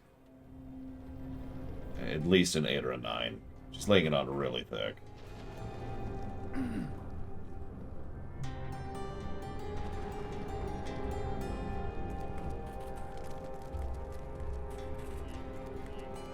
Oh, right. I guess I should go get the quest. I guess. Asmodan's demons have torn holes in our walls and are flooding into the That's why you run down to fight them, right, Tyrael? The keep will be overrun. Right? You are a skilled warrior with millennia of experience. And we know you can still kick ass, even though you're immortal now. You've got one of the most powerful swords in the setting in your hand. Could you go frickin' do something, please? I am once again filled with the thrill of battle. But you haven't done anything! Since I have raised You're just standing here. Of the burning hells. I remember countless battles within the heart of Pandemonium, as my brethren and I risked everything to drive the demon spawn back to their hells. Battles to be celebrated in song. They were glorious. We waged our eternal conflict since the light first broke upon creation. But now, for the first time, it feels as if its end is in sight. He's just standing here like... I get the implication, but they could do this a lot better. It's actually a bit of segregation, the opposite of immersion, essentially. Because he is just standing here. And if I go off and come back, he's just standing here. If I go down to the dungeon and come back, he's just standing here. They probably want to imply that he's sitting here fighting with the soldiers this whole time. But you can show that. In fact, this very game has demonstrated that you can have an active NPC who can then be interacted with. That's also something they do in WoW. Ugh. Okay, moving on. You are a great warrior. And you, a great commander. I do what I can. Imperius himself would have been hard-pressed to hold these walls as long as these soldiers have. This world owes them a great debt. Who is this Imperius? Imperius is the Archangel of Valor. It is he who commands the legions of the high heavens. High General Imperius. Has heaven or hell ever been close to victory in the eternal conflict? We thought we had lost everything at the 5th Battle of the Diamond Gates. The prime evils and their legions crashed against the very entrance of heaven itself. But one of my most trusted lieutenants, Iswal, turned them back. Still, the day might have been lost had the demon lords not fallen to fighting amongst themselves. So confident of their impending victory, they turned on each other over the spoils they had yet to win. I shudder to think what the demon lords might accomplish should they ever stop betraying one another. Such is the self-defeating nature of evil. Remind me why you ripped your wings off again, Tyrael? I bring word from the King of Westmarch. Has he agreed to send us reinforcements? My lord says he will send no living men to battle imaginary demon lords. Perhaps he'll believe when his kingdom is burnt to ashes around him. Yeah. Yeah. You see? They can kill any of us at any time. I won't wait a second longer. I am leaving now. Go then. If this keep falls, the demons will follow the stench of your soiled trousers to whatever hole you are hiding in. I love the Barbarian's lines. Oh, is that a new one? It is. Shield. I'm going to skip that one for the moment. There is a disgusting, slobbering, fat-oozing demon in your future. But there is always time for romance. You really should find someone. Do you know what is happening here? How can you speak of romance? Trust me, you'll appreciate having a loved one to come home to when you're done saving the world. I see a foul darkness gathering around us. The forces of hell will soon overwhelm Leah. Does the Soulstone shatter? Do the demon lords break free? No. You help Leah contain the energy within the stone, but the cost to her is high. You want to tell me what actually happens? No? Okay. Wondering. So, keep dungeon number 2 now. We already had the battlements. Now we're going into the depths. With a giant freaking bladed axe. So, how are the wings being removed from Element? Is he resisting his demonic nature? Actually, no. The only way he can even conceive of something like removing his wings, ripping them off of himself, is because he was following his angelic nature, the robot thing I talk about all the time. I don't want to go fully in-depth into it. That's just a giant retard. So, all I'm going to say right now is the significance of it is he was essentially stuck in a 30 go to 10, and ripping off his wings and deciding that the existing system was not working was the only solution.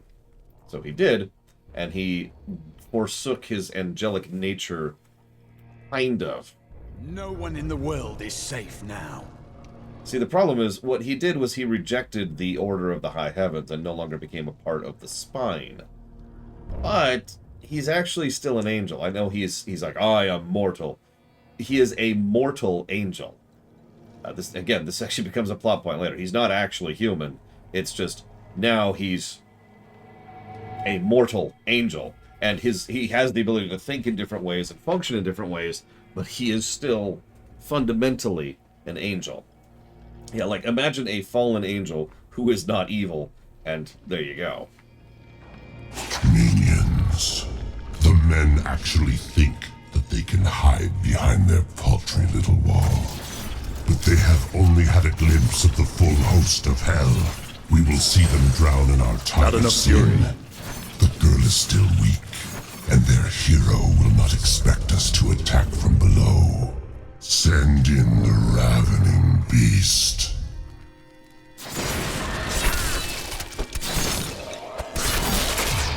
Hey, random. Give me 1 moment, please. That's a good question, Blade Jamal. Based on some things in the ending of both Vanilla and Reaper, I think it's actually possible that he could resume his status as an Archangel. But I would also say that he probably doesn't want to.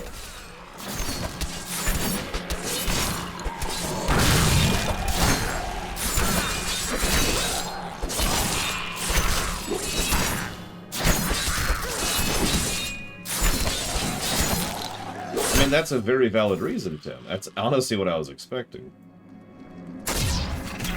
That second reason is not what I was expecting.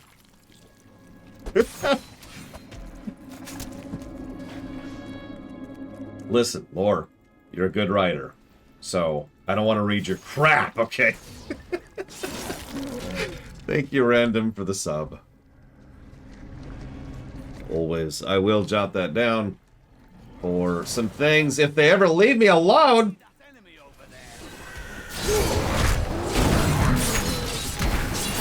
Especially now that I'm playing Barb, Random. Barbs are great.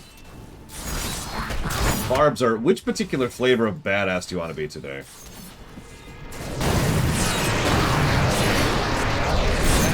So, The answer to that is I don't know, Lunaruth. As I mentioned earlier, he is still fundamentally an angel, but because he's detached from the spine, it's entirely possible that, you know, he's no longer restricted by programming. I'm not sure. It depends on if angelic nature is what generates the programming, or if it's the connection to the spine. I'm not sure which it is.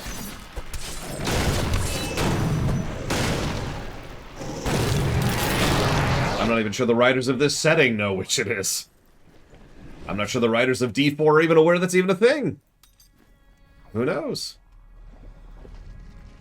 What Takoida mentions is also true. Since he has already died and respawned between D2 and D3, it is entirely feasible that the Tyrael we're talking to is literally a different person than the Tyrael we talked to in D2.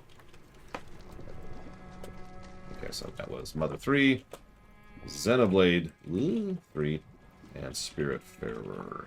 Done. Also, a very, very minor clarification, just to make sure everyone's aware. The Diablo rewrite is not a rewrite of Diablo 3, or 2, or 1. It is a rewrite of Diablo, the whole setting, the whole story. Just to be very clear about that. That's also going to be true going forwards. When we do the rewrite of Star Wars, it's not a rewrite of A New Hope, it's a rewrite of Star Wars. Damn it, Justin. Soul Rippers are the bane of the living, creatures born of the endless malice churning within hell. Agile and swift, the Rippers cover ground quickly by latching onto prey with their enormous tongues, and then leaping on top of their victims. From this point, the Ripper cannot be deterred. It has begun to feast. Sorry.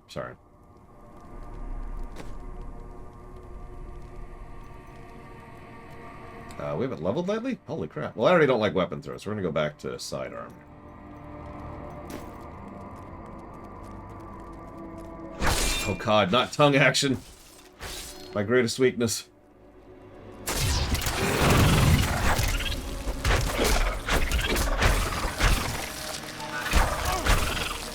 Yeah, you can ask Bragwin about that. Super weak to tongue damage.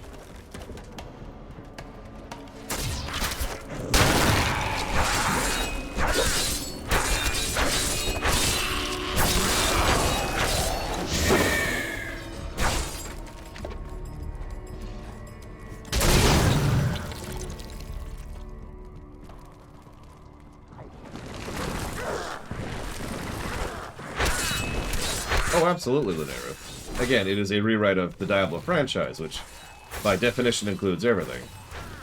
But it is not a rewrite of D3, or to be more specific with my terminology, it is not merely a rewrite of D3. Just like Star Wars is not merely a rewrite of A New Hope, just like Warcraft is not merely a rewrite of WoW, just like Star Trek is not merely a rewrite of TNG.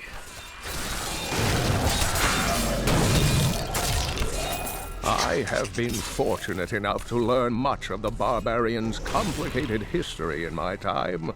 Yet the origins of these large, mighty warriors are hazy at best. Legend holds that they are the offspring of Bull Kathos, an ancient who embodied their ideals of strength, bravery, and courage. I've never done ASMR, no, Type 3B.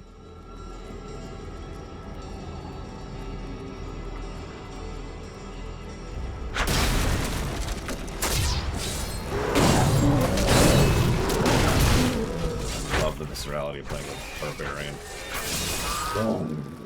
Hey, there's something in my way. Listen to the sound effect. Wonderfully bassy. How mundane does D3 get in terms of its world building? We should strike first. Not as much as I'd like. Not as much as WoW, for example, which actually kind of zooms in the camera quite a bit on its world building when it's actually bothering to. Yes, we'll go and switch to that. Sure. So we can have even more death. Gotta have death. It's very important. Oh, actually, you know what? Let's start using some combo abilities, because we can do that. And then we're gonna switch over to here, and then here. Perfect. Yes, Noctis. Wait, what? We're currently going to the larder. That's where we're at in the story. What foods from WoW would I like to try? Honestly, most of them. Like, not the joke foods, because those suck. But there's a lot of cosmetic food in the Warcraft setting I would love to try. Starting, of course, with the kickin' chimeric chops. Gotta start with the classic. I even have some of those on me still. 10 years later. 12 years later? God, how long has it been? I think it's actually been longer than that. Someone do me a favor. When did the Shifting Sands patch of Vanilla go live? Now we fight!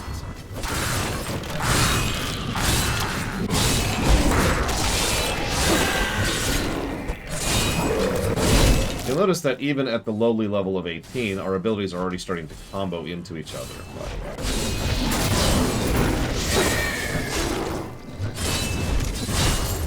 Just again, pointing out how well designed this class is.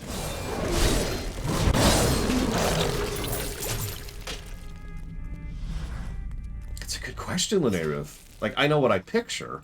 I picture, like, really tough, spicy meat. You know? God, has it been 19 years? Wow. That's a weird thought. Alright. Anyways.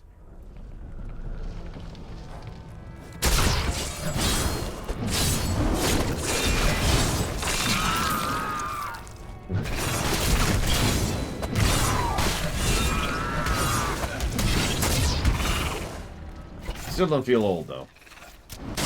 When memories from 19 years ago feel the same as memories from, you know, last week, you don't really feel old, you just remember them. Hello? It is good that you've come along.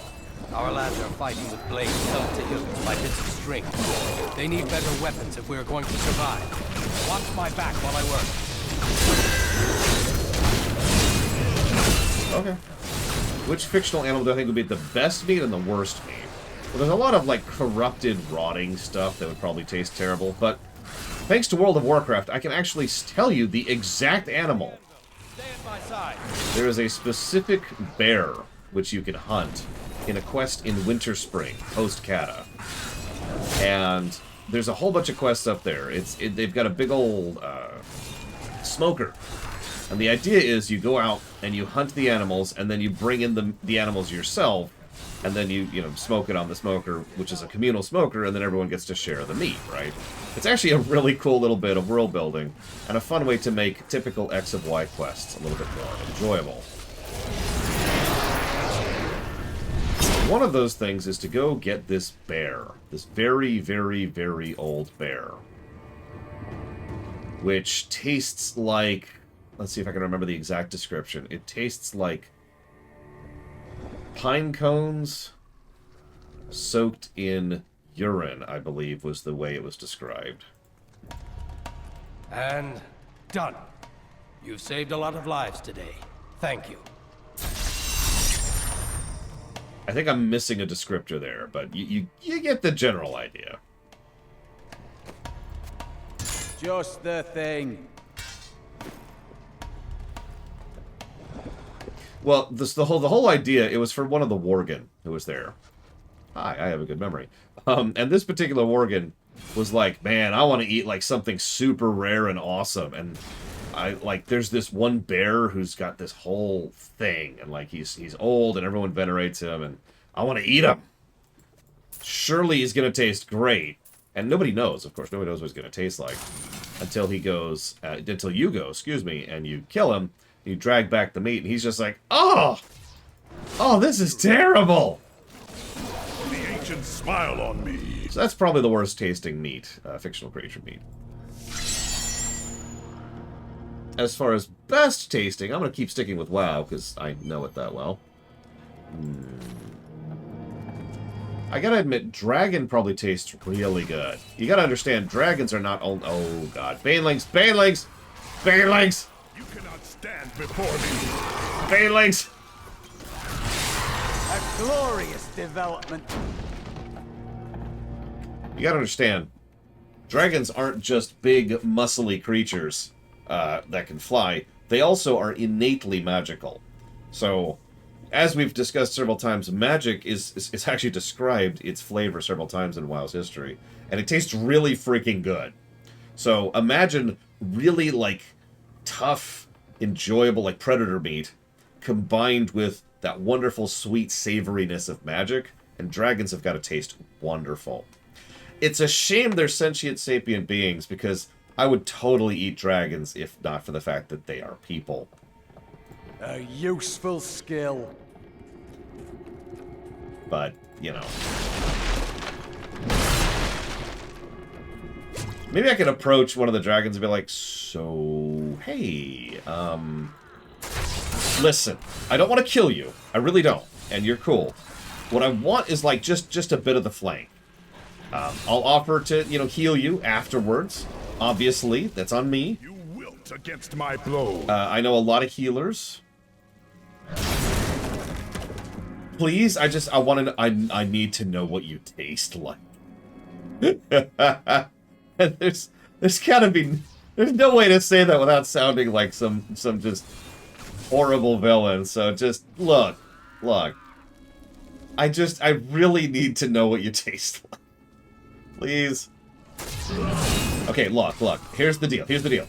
Are there any evil dragons around here? Oh, we killed them all. Damn it! Also, you don't want to eat a black dragon. That would actually be terrible. Because I imagine old god-infested creatures taste really bad. They probably taste rubbery and, like, just kind of... just a little bit rotten, you know? Like something that's just a little bit too fishy. One usually hears demonic tremors before seeing them. These behemoths move slowly and heavily, pounding the earth with their massive fists. Many a siege has been broken by the tremors' battering strikes, and many more enemies of the demons have been felled by their wrath. I pray that our world will never see them again. Thanks, Kane. We'll rip I am an uncle, to shreds. but I have actually, you know, been the full primary caretaker of my niece several times in my life, so that might be where that's coming from. And that's true, Linnea. They might actually taste really good, and then you just gotta want a bit more, and then a bit more, and oh my god, this is so good, Linnea, you gotta try this. And you start sharing it with all your friends, you know, because it's like, oh my god, the world needs to know. You start up a shop, you know, just selling this wonderful meat. You start hiring adventurers to go kill these creatures so you can share the meat with people, and the whole time everyone's just going,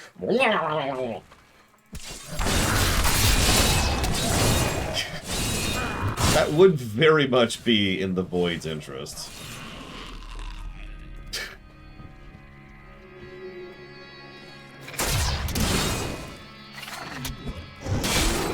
Yeah, sorry, I'm actually the Deckard Cain of real life. My bad.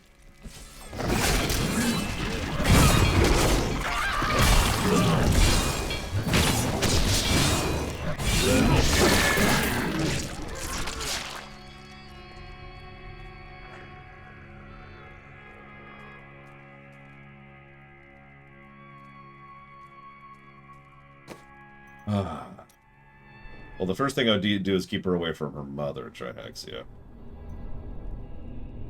Ooh. We finally have Whirlwind. The classic. Which is exactly as fun as it sounds. What we got here? Shout builds are surprisingly fun while we're on the subject. Especially when you're grouped. Oh, jeez, I don't know, Gina first Smash. That was a very long time ago at this point. But, what I can tell you... Let me do that. Do that. What I can tell you is that it was all about momentum.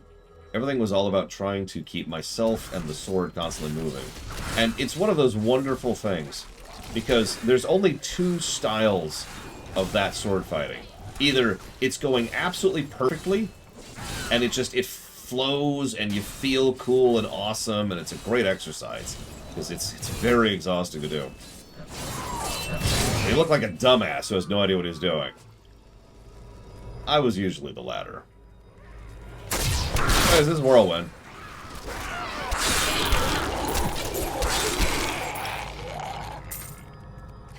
Any questions? A glorious development.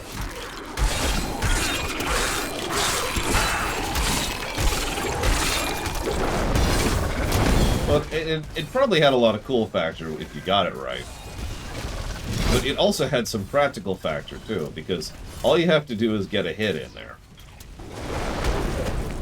And it's not just, you know, the weight of your strength or the weight of your blade. So, sorry, it's not just the force of your strength or the weight of the blade going through, because you've also got momentum pushing through it, too. So, like, one time, I was... so a dude had a big old shield, big old kite shield, which are a lot bigger in real life than, you know, they usually tend to portray it in fiction. I remember being surprised by the size of this simple shield. Anyways, big old shield, and it's like, cool. And he was just sitting there braced, and my goal was to go ahead and do a full 360 swing in on, and obviously aiming for the shield. It hit him so hard because of the combined forces involved. He actually was staggered and fell to the ground, and I felt really bad about it. I was like, "Oh God, are you okay?" And he's like, "Yeah, I'm fine, I'm fine."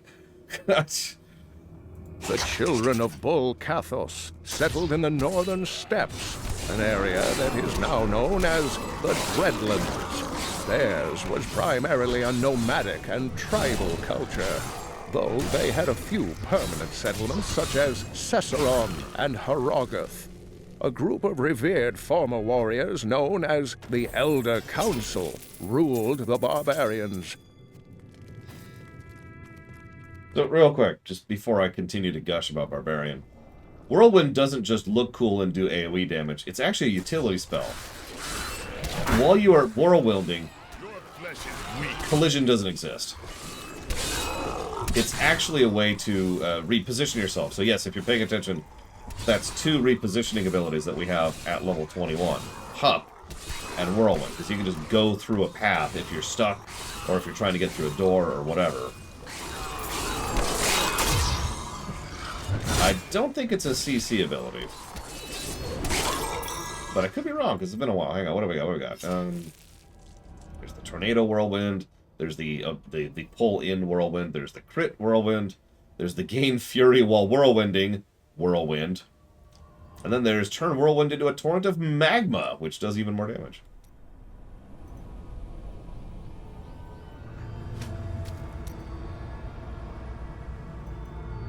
Alright. Either way. Thank you, Larian. Always. As a reminder, you can put them towards up to 3 things at no cost. The barbarians have always defended their lands in the north from trespassers. They believe that it is their sacred charge to guard Mount Ariat and the world stone within it from the outside world. Unfortunately, their battle prowess and tenacity have been misinterpreted as bloodthirst and territorial savagery by soldiers in Westmarch. The most cool factor in Mario? Colder here than it is outside. Yeah, that's how physics works. I need fury. I mean, okay, honestly, the answer is Peach. But if we ignore that for a minute...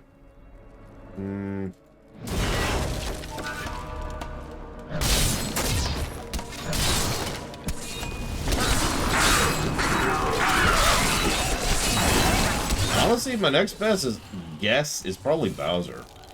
No, not yet, Lunar. There won't be until tomorrow morning. And sorry, I need to finish answering your question. But first, I need to not be getting killed by stuff so I can write down Larian's instead.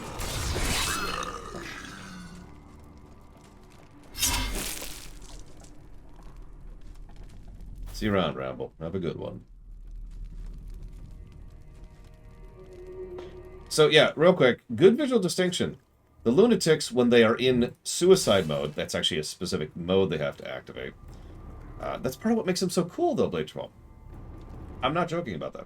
Yeah, he has to activate. They have to activate that mode, but when they do, they are very visible. Big color distinction, and their effect always pops to the beginning of the area of the group. So you can always see when a Baneling is coming at you in this game, unlike some other games I could mention, like Diablo 2.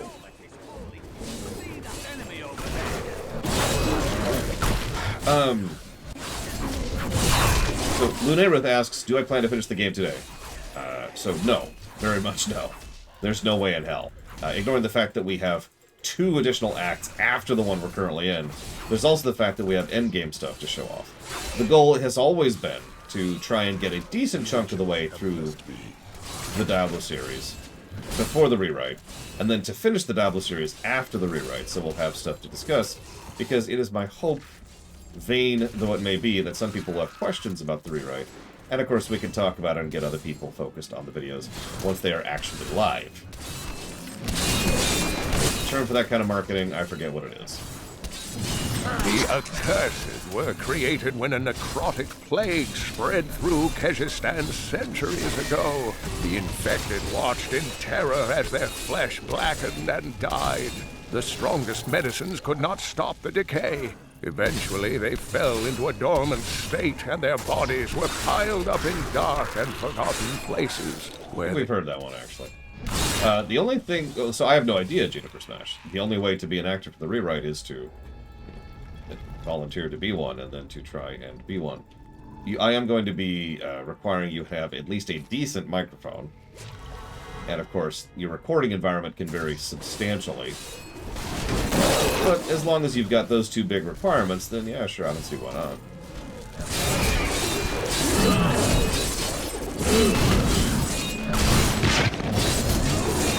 Well, it depends, Eternus, but we're not there yet. So we'll get there. Well, if you live underwater, that might be a slight problem. Because I'm afraid you're not actually entitled to the sweat of your brow. Sorry.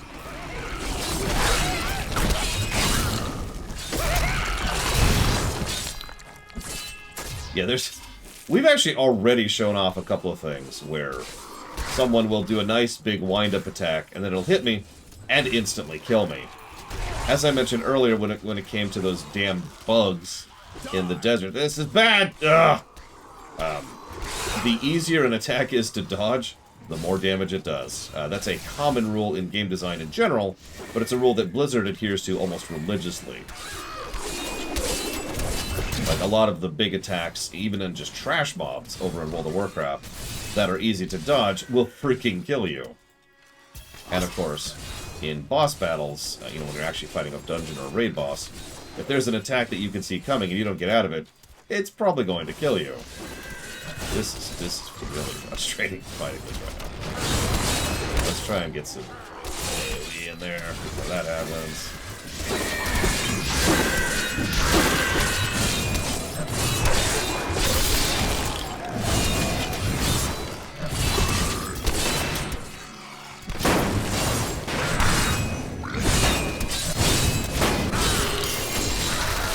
Interesting. Really? We are 3 for 3 on getting Leoric's helms. Every single one of these characters in Act 1, 2, and 3 has gotten a freaking Crown of the Skeleton Gang. At this point, I'm going to expect one in Act 4 and 5 as well.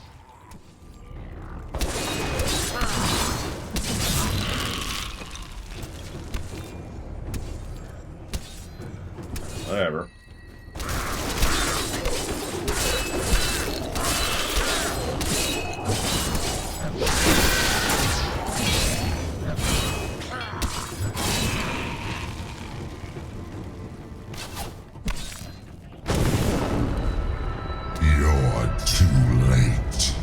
My servant is already inside your walls, and his hunger is ravenous.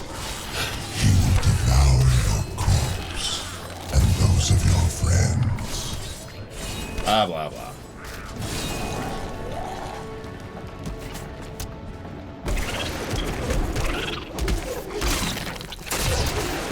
Yeah, this next boss is actually harder than it probably should be, for all the wrong reasons. If you're a close melee build, he can be rough. He's also extraordinarily gross, but it's okay, this game isn't dark at all.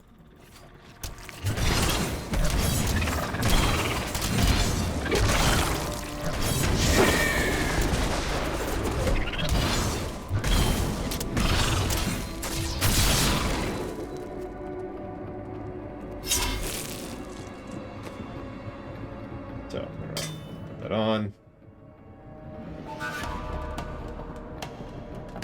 Hey, Ryman.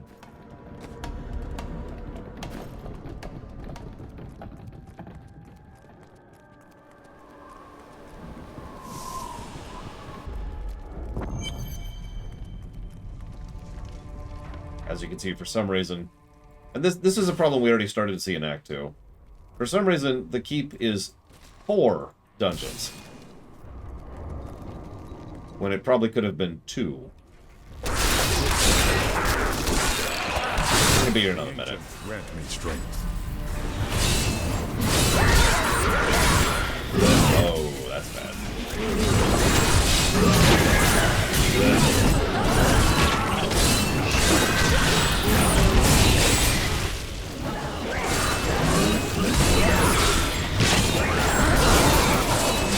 I once met a raving drunk who claimed he had wrestled with a succubus, a demonic creature that possesses the form and face of a beautiful woman. He said she cursed him and tore out the heart of his friend before he made a narrow escape. Really, young men are given to such exaggeration these days. Yeah, there's no such thing as succubi. Don't be ridiculous.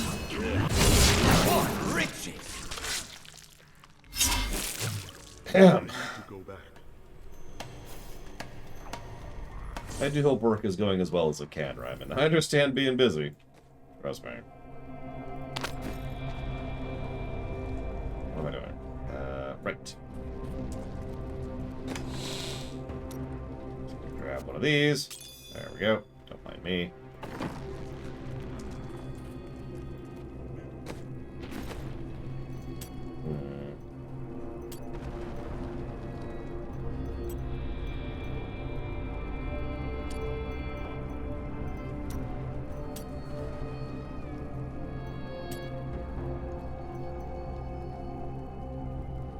Yeah, sure, why not?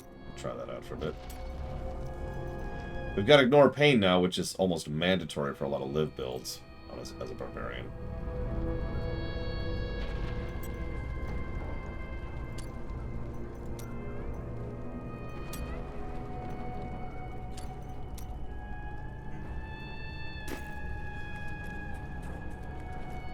Yeah, yeah, the Frenzy Belt is fun. For a bit of perspective, the Frenzy Belt makes it so that, okay, so you attack, your attack speed is increased by 15% for each swing, stacking up to 5 times. That's pretty cool. But then, you also have a 25% chance to fling out an axe, and you generate more fury, and you gain movement speed per stack, and you have a 30% chance to call down lightning, which stuns, and you also increase your damage.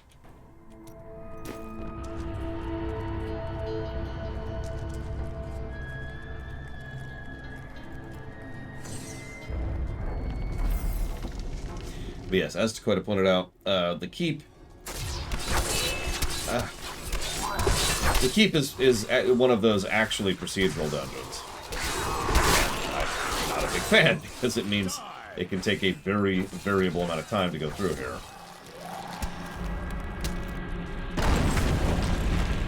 20 years ago, Baal was loosed upon the world. He besieged the barbarian capital of Cesseron and used treachery to access the World Stone Chamber, circumventing the 3 ancient guardians, Talik, Modok, and Korlik. In the end, he succeeded in corrupting the great artifact. Though Baal was slain by heroes, his damage was irreversible. Yeah, frenzy builds can be very fun. There's a lot of blood here for some reason. Cold winters in Westmarch, but the air here bites at the skin like a bloody scavenger. Grow some stones, Cormac. This is considered mild weather in my homeland. Jesus! It's being a dick there. Okay, so.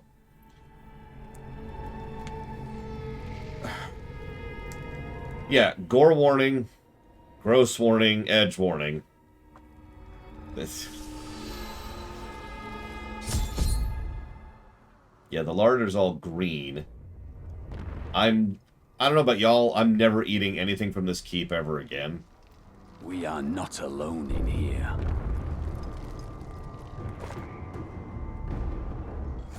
The one who killed Lord Belial. I will savor, tearing the flesh from your bones.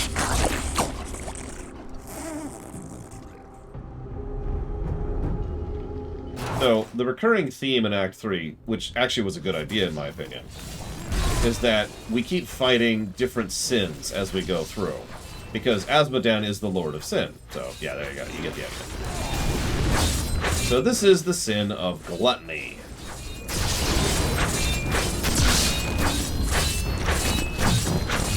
It's not obvious. Those are noxious gases, is what we're going to call those, that he is ejecting. Of both the gaseous and liquid varieties, as you can see.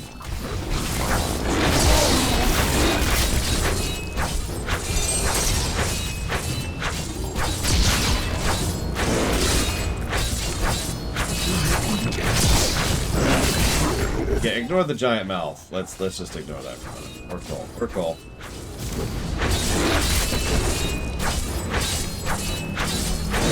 God, he totally is Dakota. Unfortunately,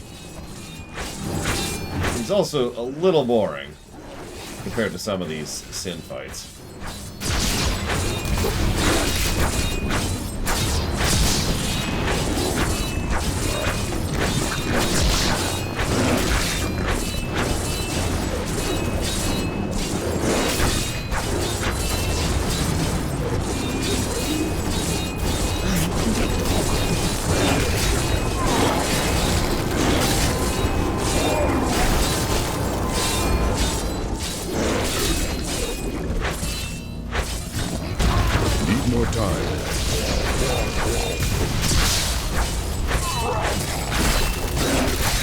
Yeah, you'll also notice if you're paying any kind of attention, we're actually taking damage from 4 separate sources right now.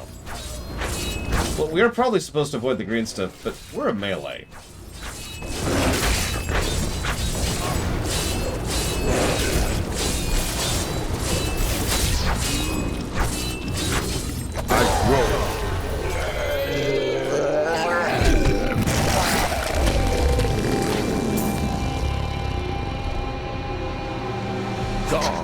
Is the largest of Azmodan's sin lieutenants, and he possesses no less than 4 mouths. Though his voracious appetite is certainly his greatest weapon, his bile and, well, other noxious excretions are equally lethal. When last seen in battle, the Lord of Gluttony swallowed half a dozen angels whole, spears and all.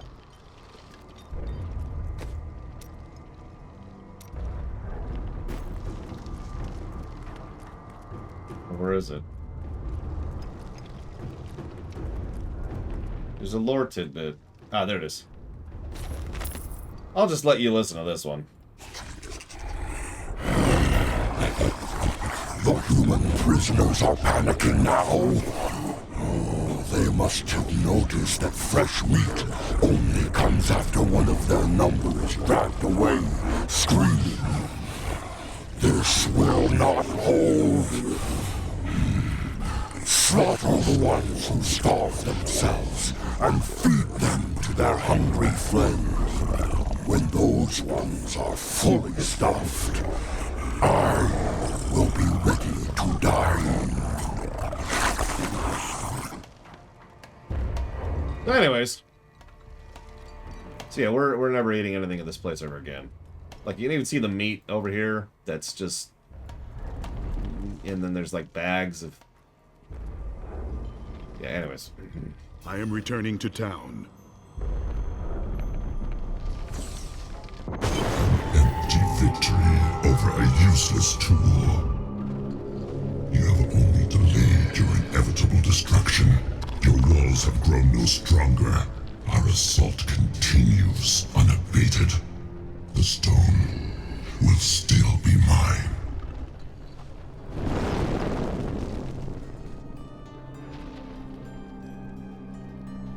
Terrifying noises were coming from the armory, so Tyrael went to investigate. He said if you were to return, I should send you there. Wait, Tyrael did something? What? Is that allowed?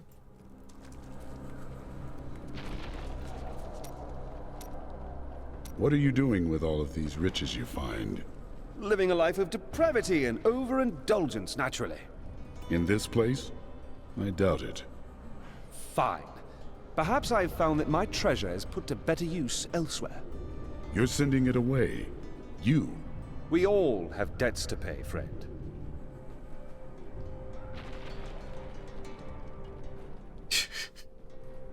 Yeah, I love that Asmodon, this big dude, is just like, oh, I will taunt you.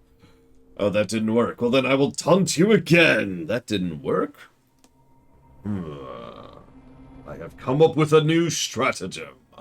I am going to taunt you a third time. Cooking and serving gruel ain't glorious, but these men can't fight and die on empty stomachs.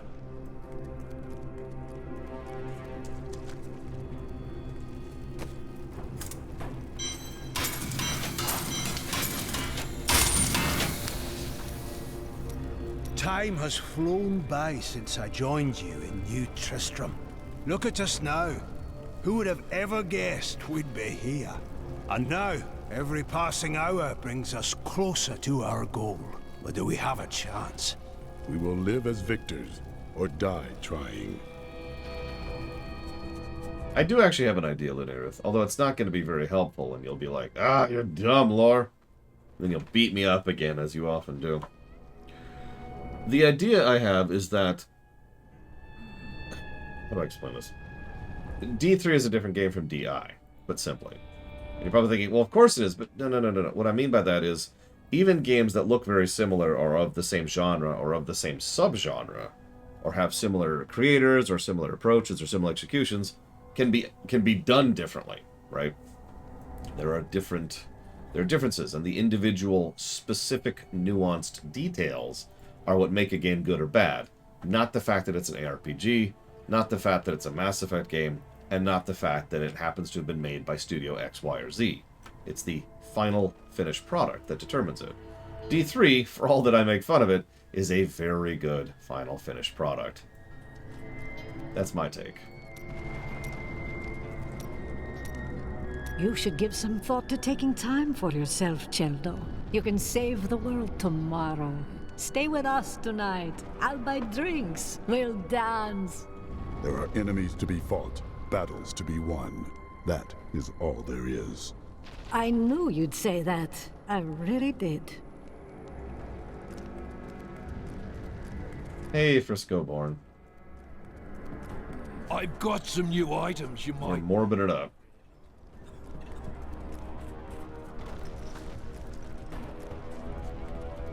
Got a new home. I came up here to dig. I'll be damned if I'm leaving without a fight.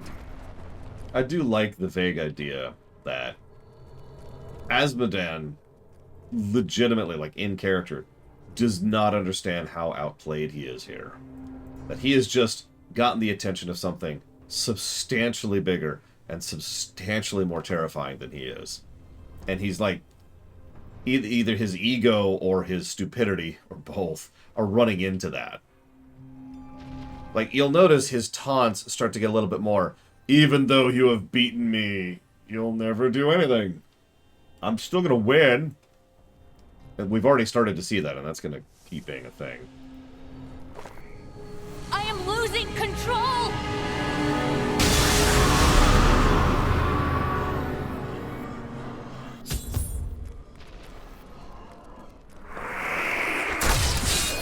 Hey, it's terror spawn, specifically enemies that Diablo employs. I'm sure that's not emblematic of anything. His name's on the cover, remember. The Soulstone seems stable now. The demon's rage has been subdued. Yes, but for how long? Our time grows short. We must take this fight to Asmodon. Yeah? He is marshaling his forces from within Ariat Crater. I will cross the battlefield and bring an end to his madness. Yeah, just by myself. Don't mind me, Tyrael. Can you feel the keep shuddering? Asmodan's siege weapons. Saving these walls will have meant nothing if they're reduced to rubble. I will go to the battlefield and destroy the ballistae myself. At last! Tell me more of the eternal conflict. Since time immemorial, the forces of heaven and hell fought for control of the sacred World Stone, until the day it was stolen by renegades and used to forge your world. Since then, the forces of hell became more interested in corrupting mankind than in facing us on the field of battle. They sought to use us as weapons. They knew that mankind would tip the balance of power forever, and very clearly, you have.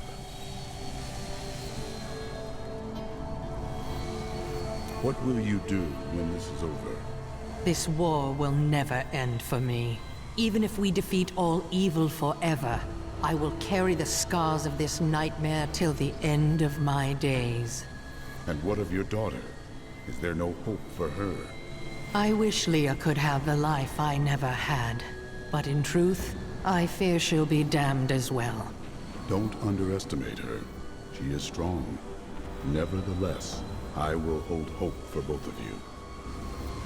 Fun fact, there have been a couple of times where Heaven and Hell have actually treated with each other and kept, forged agreements. One of which was when they were dealing with Lilith and Inarius. It's one of the... let's avoid spoilers at the moment, Master Man. Anything that's happened up to now is fine. Anything after this point, I would hear more of the creation of our world. To escape the eternal conflict, a group of renegade angels and demons came together and created a hidden paradise for themselves. They called this world Sanctuary. Eventually, they commingled. They gave birth to mankind. That is why you have both good and evil within you, and the power of both realms as your birthright. The power of your Nephilim ancestors was so terrifying to their parents that they tuned the World Stone to weaken them. They knew they had loosed something unimaginable upon creation.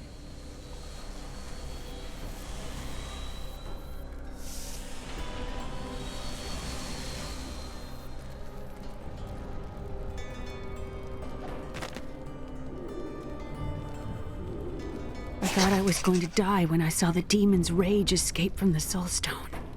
Tyrael and my friend fought them, but I couldn't help. It was like I was watching them through a haze. What is the Soulstone doing to me? Asmodan must die soon. Then I will be myself again.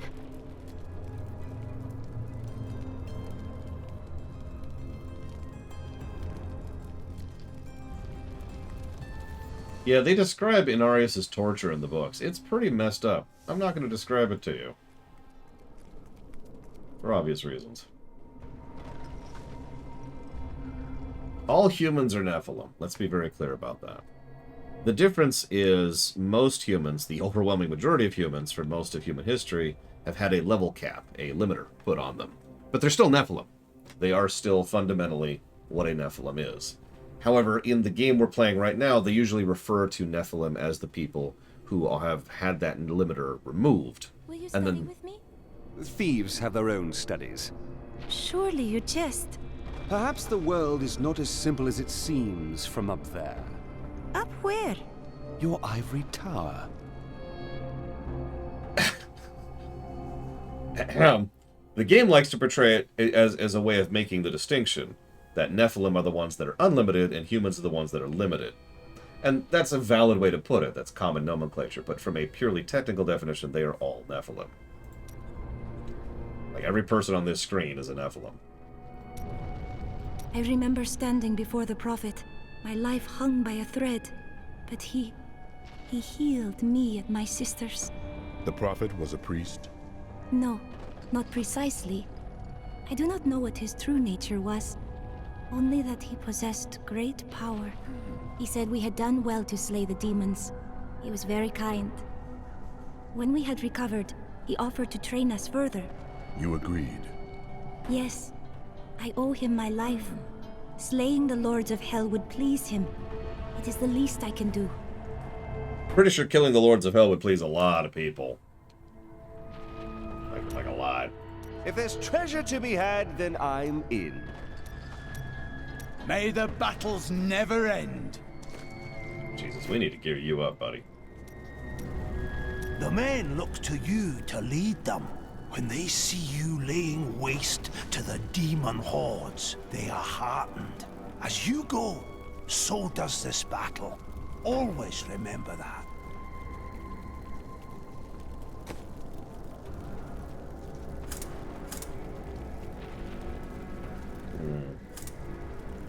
You can actually make Kane's gear right now.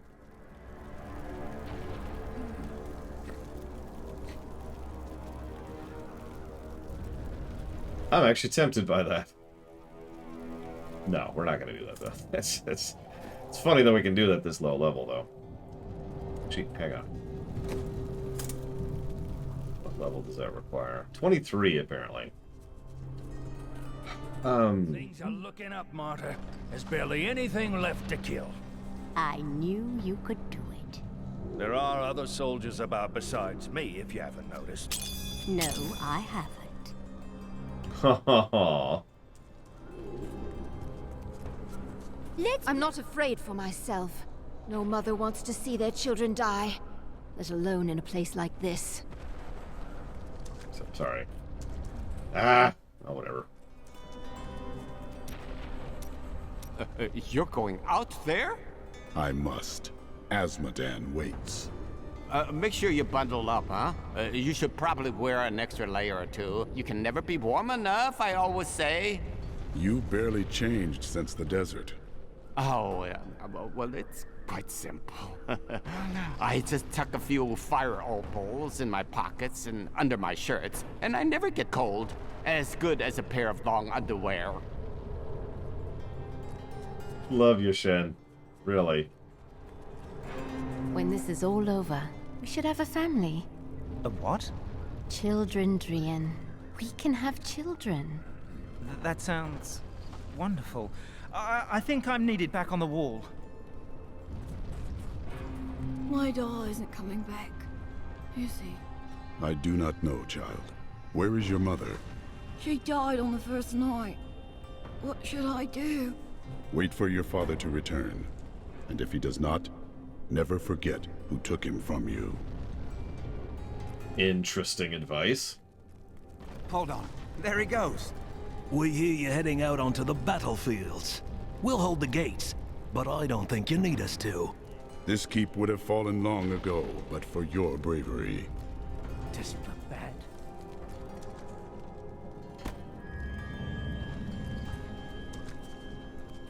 I told you, Marcus. I told you the demons would find a way up from underneath. I heard the Barbarian slaughtered a huge fat one in a larder. I'm never eating anything from there again. Dude, honestly, ditto. James Hahn's only been in like 30 games. Only. But he has been in an absolutely ridiculous number of shows and movies. His total credit list is over 600 strong.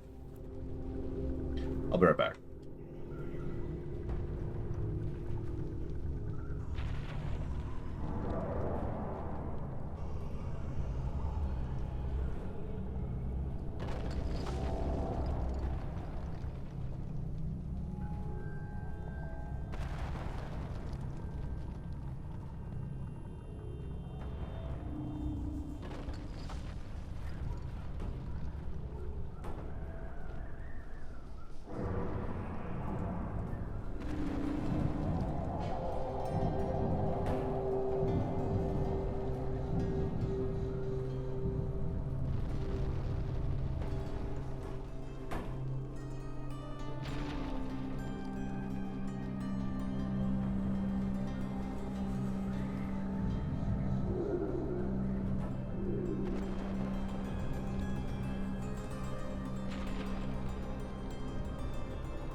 Oh no, you've probably heard him plenty of times, Frisco.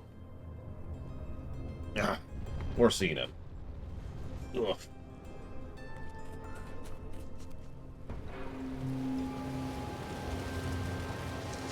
I hope he does, Luda. Bastion's keep has been saved. Enough fighting within walls.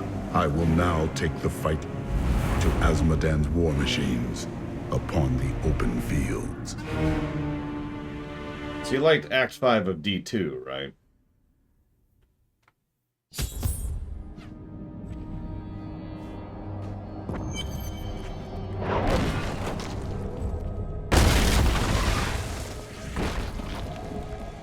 So I don't want to gush about visuals. Do you have any family waiting for you back where you're from? The steel in my hands and the men at my side are family enough for me. Aye, brothers in arms are as good as brothers in blood.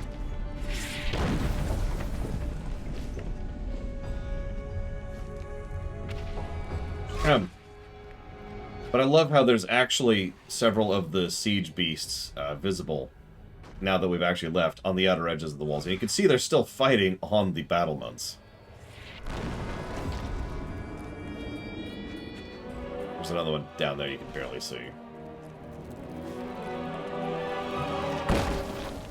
Like it or not, this is a ridiculously defensible fortification.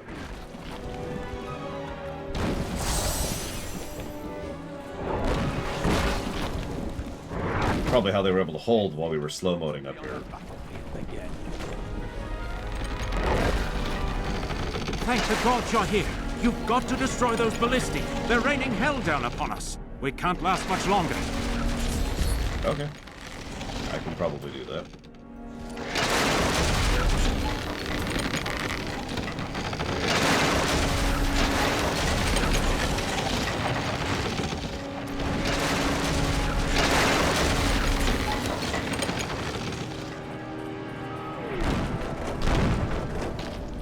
I don't know how old Steve Blum is.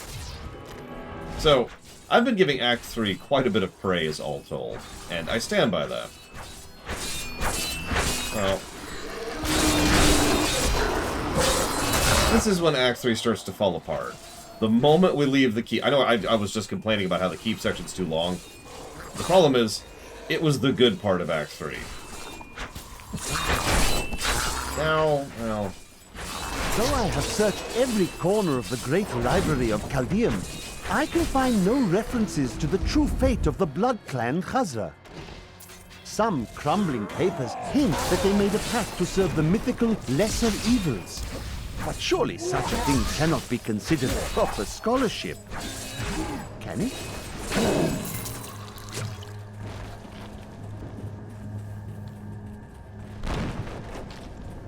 See, part of the problem is, you can probably already tell some of what we're looking at is retextured stuff. Well, I mean, it's from Act 2, but not from the desert, but from the crag area. Like if you pay attention to how they do the visuals, especially out here on the sides, you can see the similarities. Now, they do add some icicles and some of the background stuff, and of course, the snow is different. But you're already starting to see a little bit of the repeat problem. Wait until we hit a cave.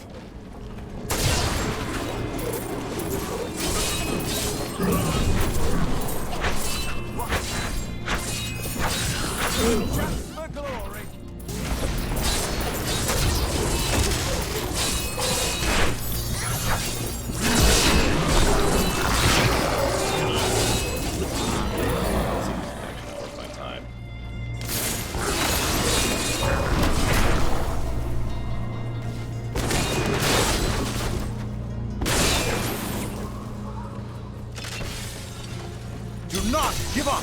We must drive these demons back!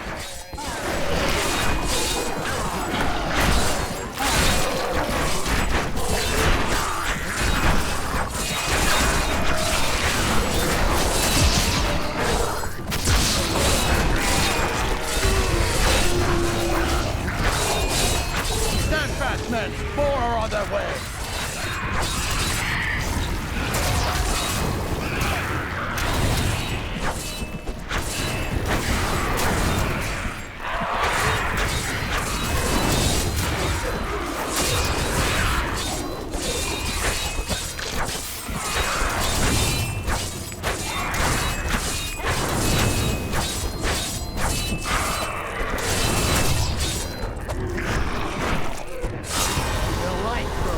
stronger within. I mean, I'm already 41, Frisco. I think I've missed the boat on that one.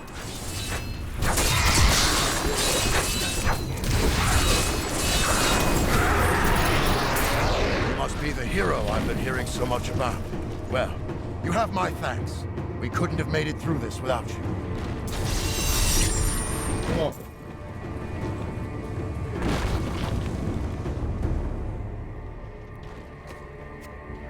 I will use this.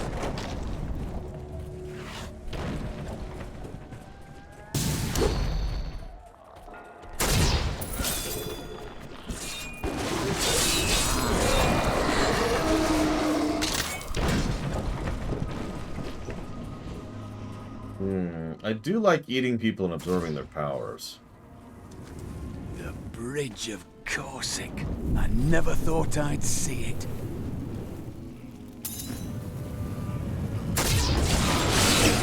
So you like bridges that are 15 miles long, right?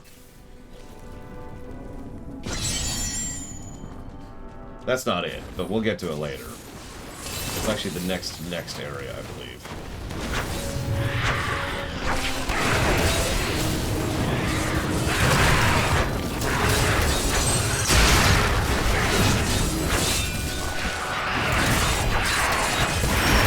Sorry, I jumped the gun a little bit. I forgot.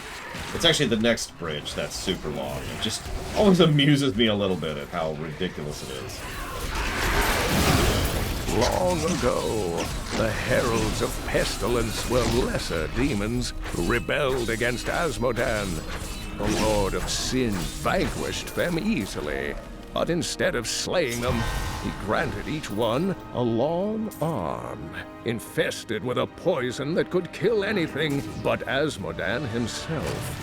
The heralds have been plague-riddled menaces ever since. Hey, little pixie nerd. Happy Friday. Now, there's an ability I never got working. There are several ancient spear builds. I don't know, they never gelled for me. Anybody else?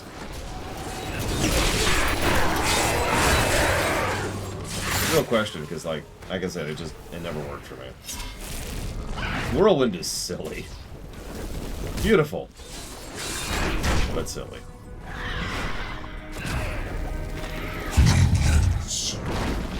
There is nothing I loathe more than failure. You know this well. But if any of you need a further lesson, I will have you delivered into the Circle of Wrath with great haste. The enemy is strong, but he cannot pass the demon gate. Secure it, or your lives will be forfeit. Die! Wolfcapel smiles on me.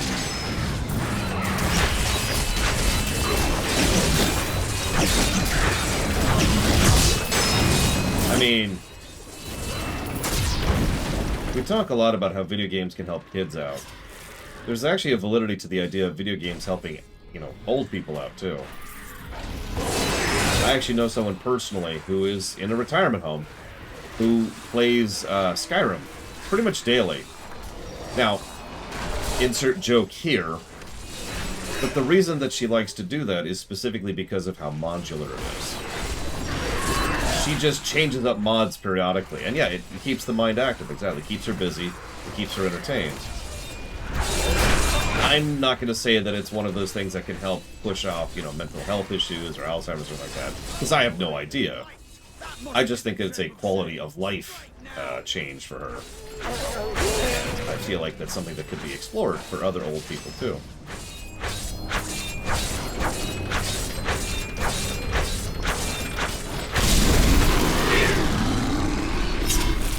No trebuchets. So, real quick, you'll notice that hell is starting to actually merge into the realm a little bit. We're going to see a lot more of this later, but once again, this is indicative of just how thin the fabric of reality is around this particular part of the world. 1 second. Just going to do some gearing. Oh, do I not have... I don't have bracers on. Yeah, we got a couple of things. What do we get? Sure, we'll do like a ranged build for a minute. We'll screw around a bit. So we'll do Ancient Spear. Actually, hang on first. That's that, and that's that. Okay, so we'll go and do this for a bit. Ignore pain. Instead, we're going to go ahead and do that to really boost the damage on that.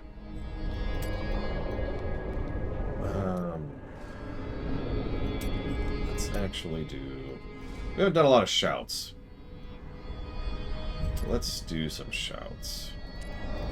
It's a generator, and then we've called the Ancients, which is a huge cooldown, but we might need it in a minute, so we'll put that up for a second. And actually, hang on. Yeah, we'll keep that. We'll keep that for the moment. That should be fun.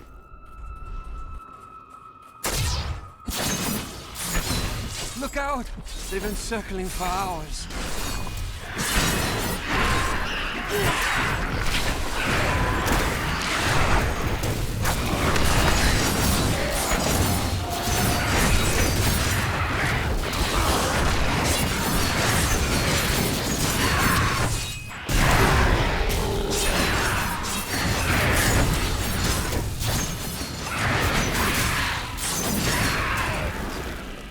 Old people.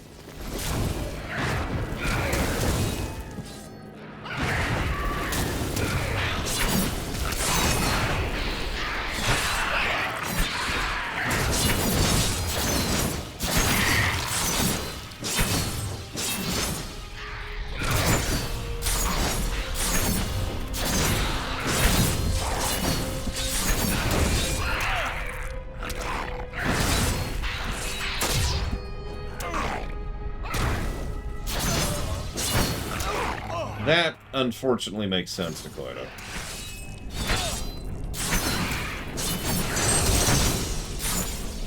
I mean, honestly, Frisco, I know that nursing homes have a reputation as being hellholes of doom.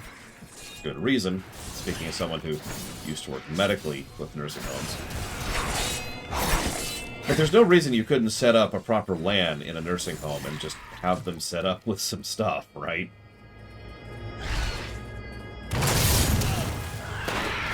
That's a feasible thing.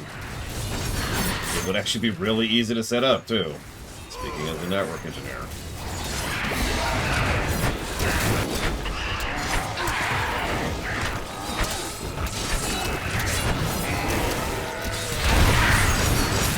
I just got rid of all my AoEs, didn't I? Well, alright, let's pop it.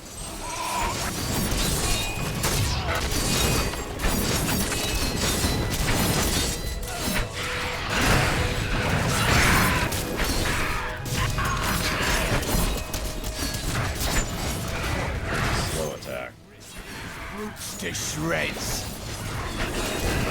Oh, geez, like everything, Savicon? Like, I don't even know how to summarize an answer to that question. Like, obviously, okay, so let's try to narrow it down. So rather than just focusing on all the stuff I learned at that job, let's just focus on the stuff related to networking. So I suppose the biggest thing that I learned would be how the internet works, and being able to use that to diagnose how to start streaming to begin with. Now, obviously, that's like 8 years old at this point, but when I first started streaming, some of you may remember, that was a thing. Just getting into the point of being streaming was a bit more of a hassle back then than it is now. Being able to know, how the internet worked was nice. That would have been 2012, I believe, Frisco? 2012 or 2013. I'm actually not sure because those 2 years blur for me because I almost died. And so my sense of time was very damaged.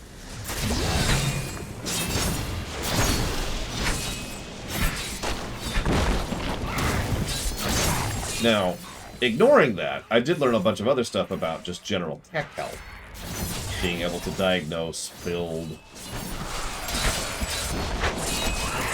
setting up my computer the way it needs to be, setting up the custom software the way it needs to be, a lot of everything that went into the design of the website to make sure that the website is as functional and useful as possible. All that kind of stuff is just general knowledge I got on the job.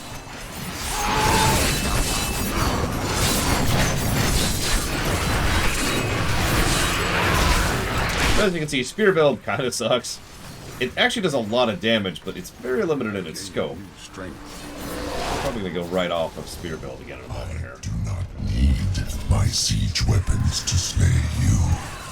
You stand in the middle of the army of hell. It will crush you. I have defeated you upon the walls of the keep. I have crushed your siege weapons on the battlefield. Now I come for you. Yeah, we can taunt too. We can do a better job of it. No, it was pretty much when the Justin TV swap was happening, Frisco. Put this way, I didn't seriously start streaming until the swap had already happened. A good choice. I'd committed to it as my full-time job yet. Yeah, Asmodan's like, I'm losing! Excuse me. Because that's what Asmodan sounds like for real. He's got a voice modulator to make him sound all deep. Actually, his voice sounds kind of like this.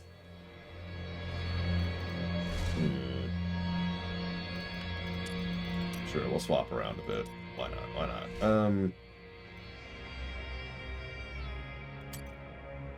Go on, switch to Warcry. And, you know, Furious Charge is neat, but honestly, let's just get that instead. Push onward! The demon's stronghold must be ahead. Hang on, hang on. So impatient. God.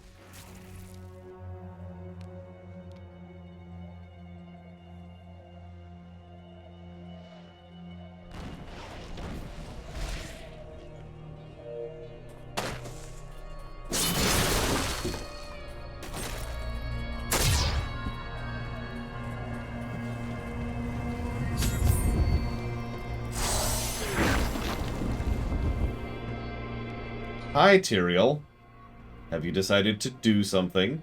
I could no longer sit idly by while you brought the fight to Asmodan. It has been too long since I felt the thrill of battle myself. Destroying my siege weapons makes little difference. Every hour, more of my forces pour forth from the mouth of hell. Soon, they will wipe your pathetic keep from existence. Brave words, Asmodan. But words are all you have left to hurl at us. Forward, friend! Now we shall drive Asmodan's army back into the accursed crater. We labored hard to reforge your sword of justice. I look forward to finally seeing you wield it. Let us make haste. Took the words out of my mouth there. Hey, look, Tyrael's in the party.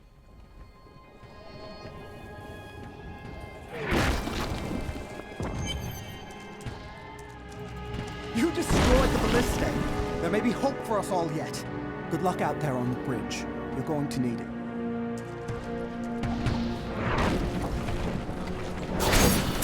So, as with most things, the situation we have right now is an economic problem. Right now, we are importing too many demons. What we need to do is increase our export of demons by killing them faster than they're coming in. Now, under normal circumstances, that would be impossible. But we can kill a lot of things very quickly.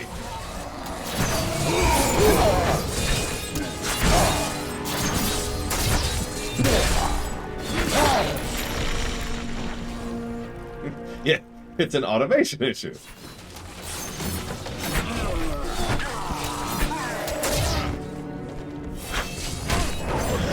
But honestly, Tyrael, you got all this, right?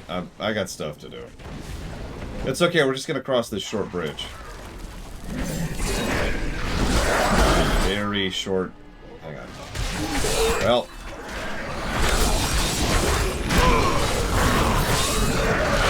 Hey, Colgrim.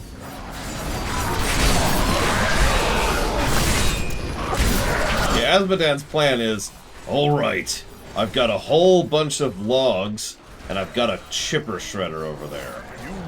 I'm gonna feed these logs into that chipper shredder, and hope that eventually the chipper shredder clogs.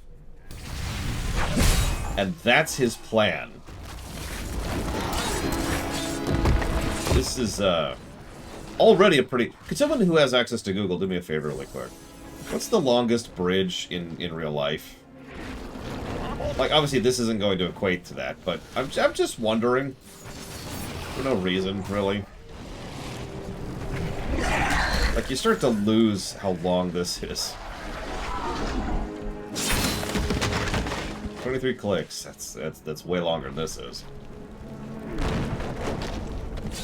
165 clicks. Good God. Where is that? Is Hang on. So this ability sucks. Let's go back to Whirlwind. Or anything else, really. What else we got? What else we got? We'll do that. We'll do that. And we'll go to Cleave. We got a lot of cleaving going on around here. Cleaves for days.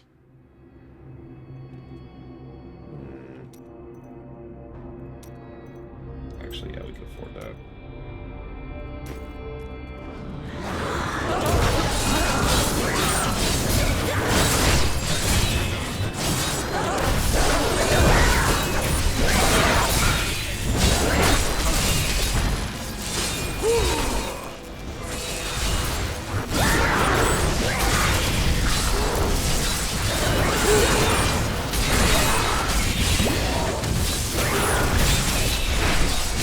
I was actually about to say, do we know what the longest bridge is that is made with just, you know, good old-fashioned masonry? 146 meters, I'm pretty sure we've already surpassed in terms of length.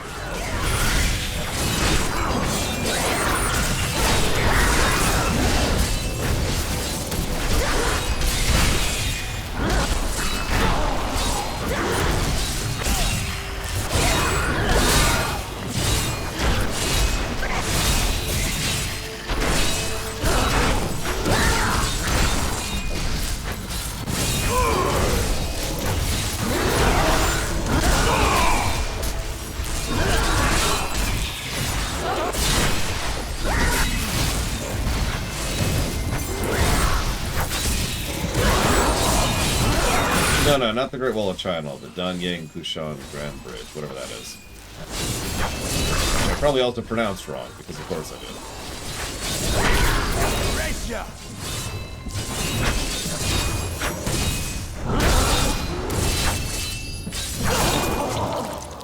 We stand victorious.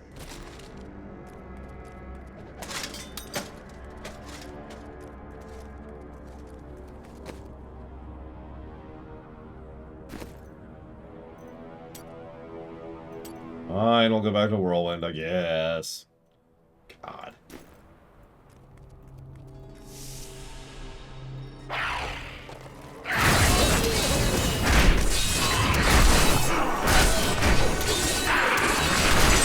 Just because it's amazing.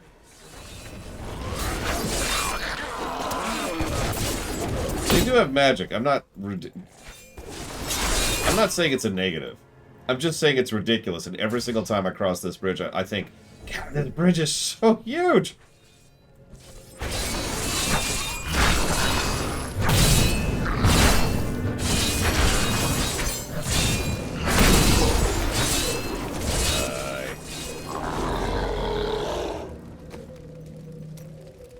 Ooh, we have Hurricane now. That's a fun one. We also have Ransur, which we're not going to use.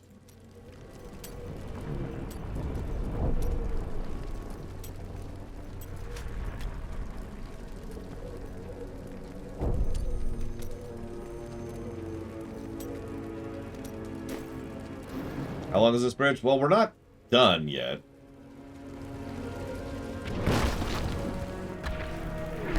It's also a very falling apart bridge, which is kind of funny on top of everything else.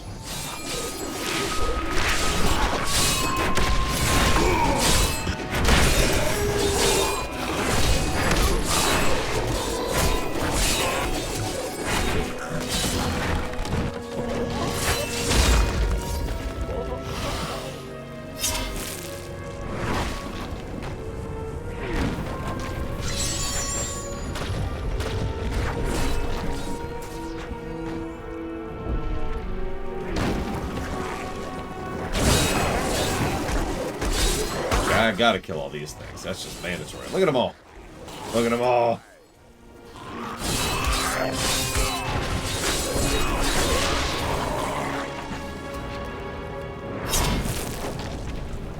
Okay, we made it to the end of the bridge.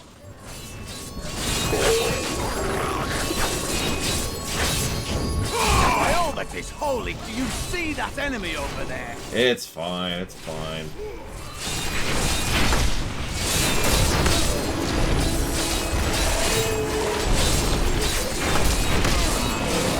Might need to do a gear infusion soon. We're falling a little bit behind the curve.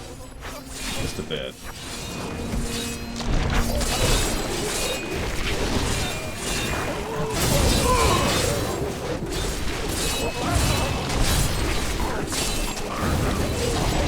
We're falling too far behind.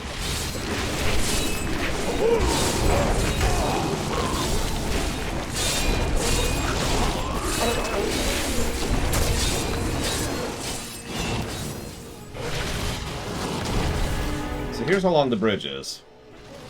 For a bit of perspective, like there's the whole area, and then bridge, and then bridge, and then bridge, and then bridge.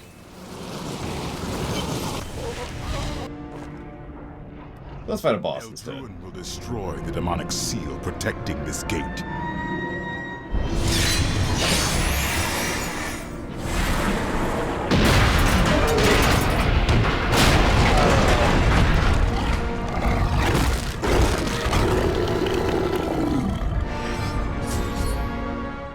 Hello? Be gone from this world.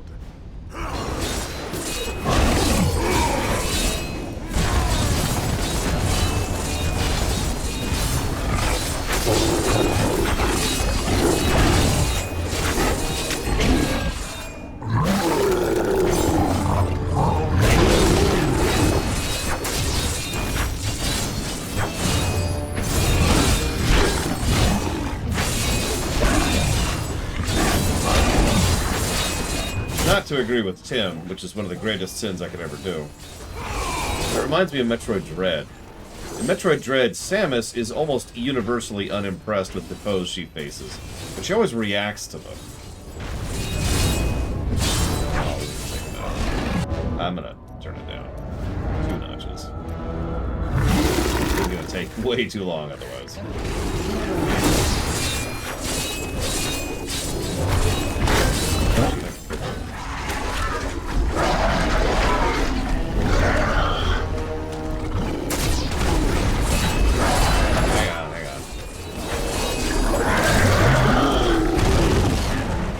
Impossible. I can't warp out. Oh well. Good morning, Ross. Yeah, we'll do this then.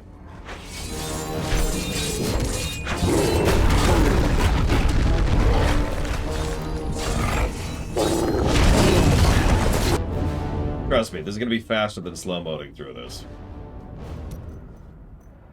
Turn it back up. Torment.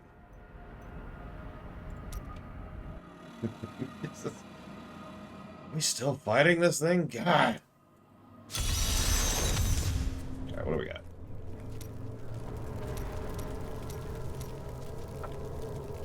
How do you feel?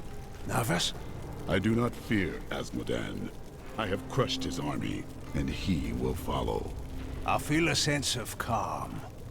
I know you can do it. Have no fear. The things I have crafted will not fail you. Speaking of that, could you make me a couple things here really quick? Alright, what do we got?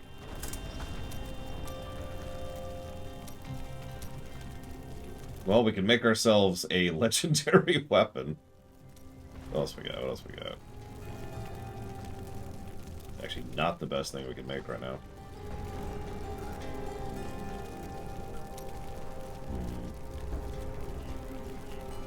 We'll do that one.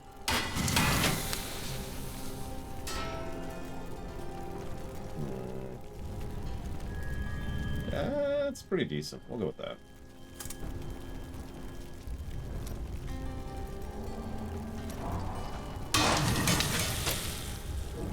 I'm just gonna go down the list here, really.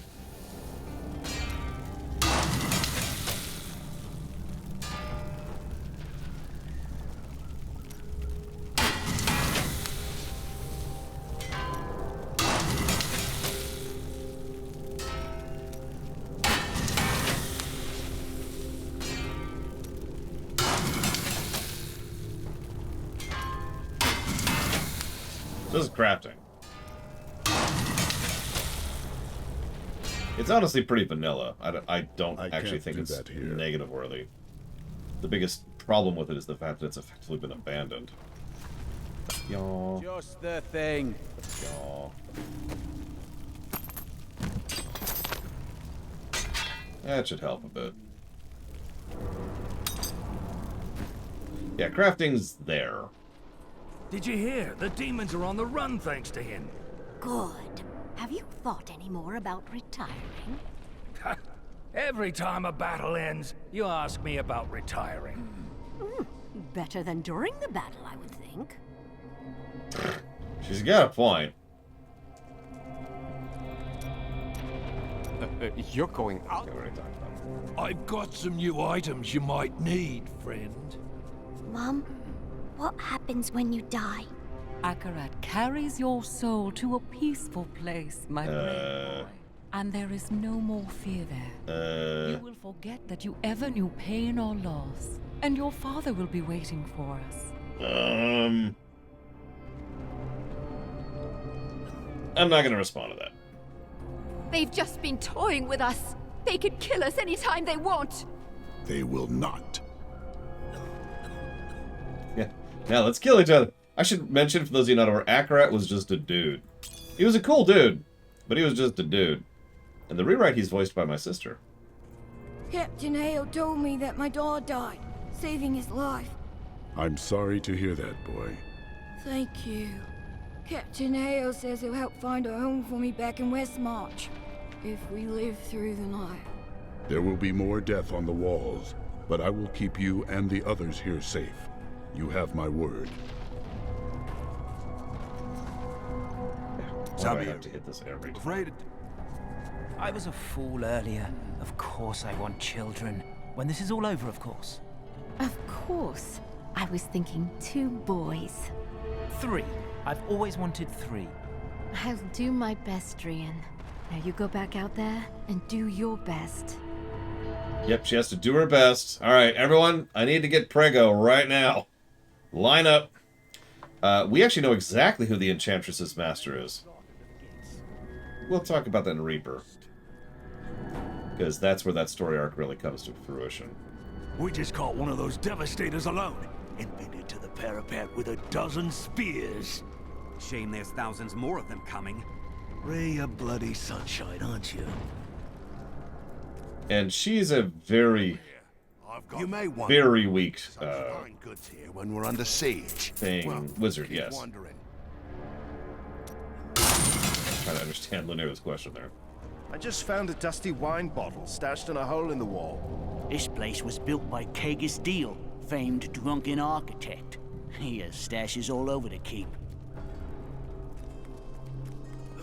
Will you study with me? Thieves have their own studies. Okay, so I've actually heard that one. You going on down here? You too cool? Cool.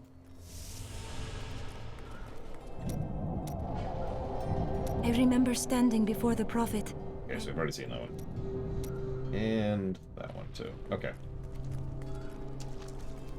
So we have just increased our damage slightly. Let's increase it a little bit more, shall we? Let's see, is it rubies? I think it's actually emeralds is the best overall damage output, but I'm not sure if that's true at low level. Well, whatever. We'll just do an emerald. Boop.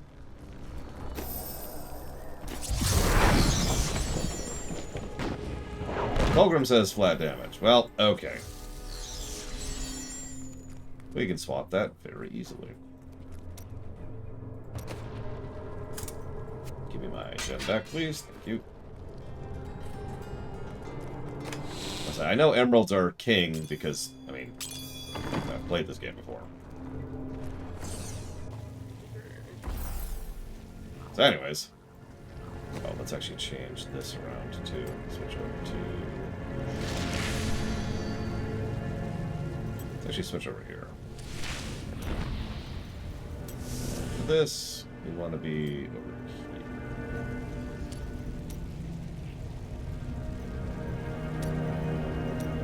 Let's go and get our other stomps razor. We'll just have 3 yells. By the way, you can skip cutscenes in this game.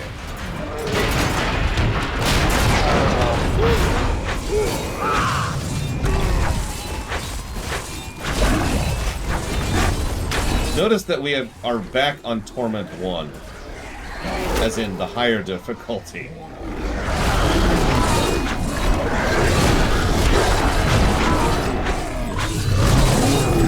is done. The beast is dead. I salute you, my friend.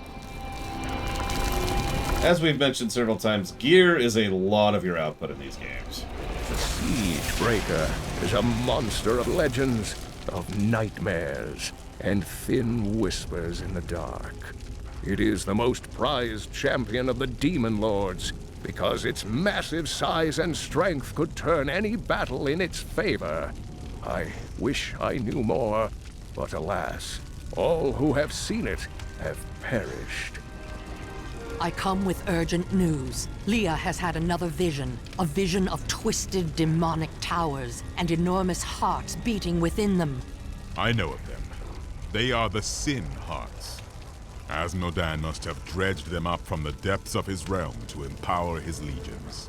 Then let us stop these terrible hearts from beating. Gotta keep that sin thing going. The Demon Gate has been shattered, and the way to Asmodan is now open. He has brought Hell itself into the crater, powering his legions with vile Sin Hearts. I will destroy them and bring the Lord of Sin to justice. So I hope you like Claudia Black, because we're finally going to hear her voice. Oh yeah, this is also going to be a bit of a gross and bit of a gore warning. This is also my least favorite looking area in the entire game. It's honestly pretty messed up. I get the idea. Hell is pouring in because, you know, merging realms and all that fun stuff, but yeah. You've killed one of my playthings. Now, you have my undivided attention. I don't like the sound of this demon. Not enough fury. Yeah, now that we're no longer fighting a boss, I should probably switch back to Whirlwind. Hi, Eric.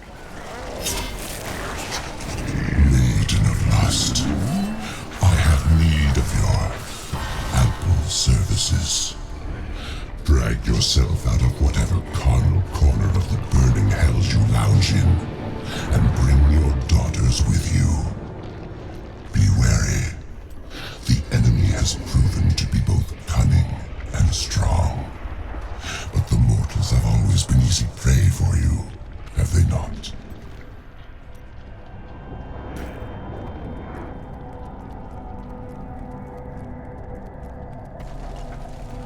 Yeah, so as we've already mentioned, Zoltan Kuhl's kind of awesome. He's one of the more interesting individual characters. And a lot of that is because because Steve Blum really throws himself into the role. Claudia Black certainly throws herself into this role, but she is at best a one-off mook. The only thing that distinguishes her is the fact that she talks to us throughout this section. That's it.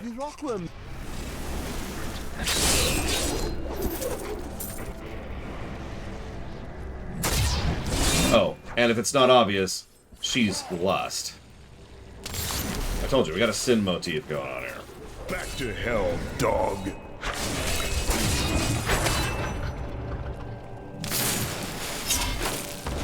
I agree with that completely, Dakota. Because, yeah, this is just like... I mean, visually, this is just the hell visuals again. It doesn't look like the crater, which has merged with hell. It just looks like hell.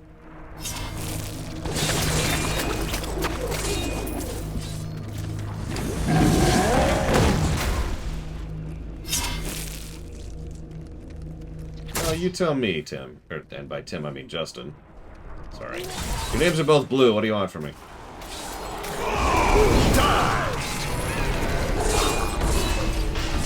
I've gained new power. No, we'll probably be finishing Tuesday at our current pace. Nephilim, your misbegotten kind is creation's greatest sin, but that your time is done, you will find only death in my realm. You got anything to back that up there, buddy? No? Okay, cool.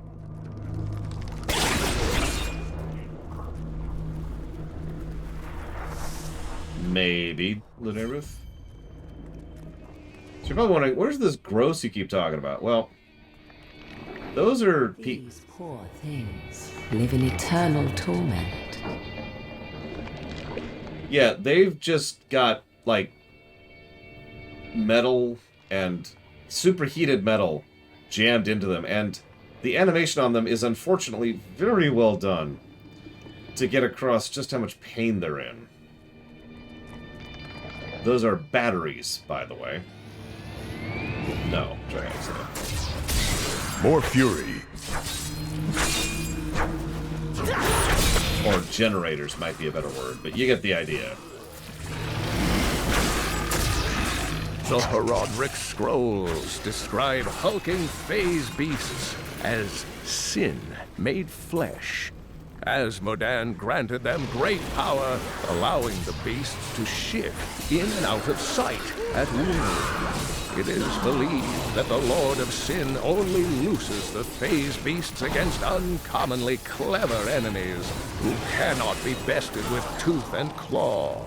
Oh, you've met my daughters, I see. Are you enjoying their company? Yeah, funny thing, the mother of sin, the leader of the succubi, is actually a frickin' spider. On their agony, their eternal agony. I need fury. It's weird how many settings use the torture in order to generate magic thing. Even Doom does that, for God's sakes. Yeah, something Black Widow, something. No, this was pretty far after Farscape, I am fairly certain that I wrote.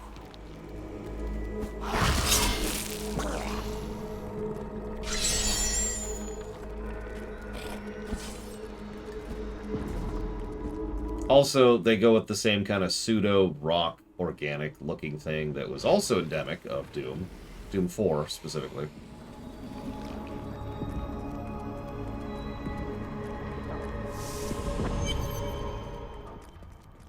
Your presence pleases me. Every step brings you closer to my embrace.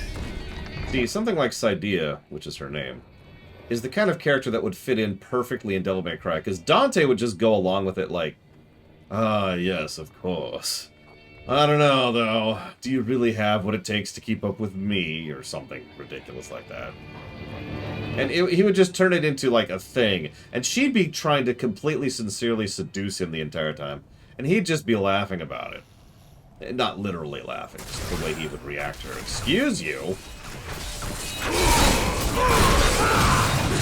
I don't know that Farscape did anything for her career, weirdly enough, for Ruth. Farscape is one of those shows that's widely received by people who are already a fan of science fiction and Farscape. Farscape, like something, for example, like Deep Space Nine, doesn't really have a lot of mass appeal or popularity. Could you imagine Franklin? Yeah, honestly, yeah, kind of like Firefly. Although Firefly has a little bit more mass appeal just because Joss Whedon, unfortunately, actually has quite a bit of a rep. So literally, made by Joss Whedon is the kind of thing that will make people pay more attention to it in terms of public consciousness or general popularity.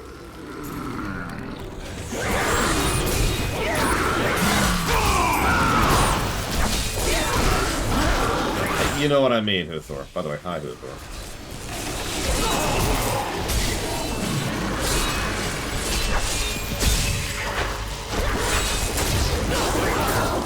Farscape's a good show. I can always recommend it. Has some problems, as most shows do. They say that Asmodan is the greatest battle commander in all of His minions fall fall like twigs in the wind. A great commander indeed. Okay, that's probably the only line of dialogue I like in character, in universe, about Asmodan, because even frickin' Cormac is like, he's this great and powerful commander, and your reaction to that, in case you missed that, is very dismissive tone. His minions fall like twigs in the wind. Great commander indeed. Like, just really? You got nothing.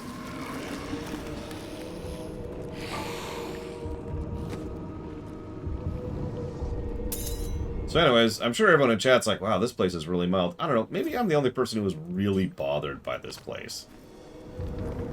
I don't know, I just don't like torture batteries. What can I say?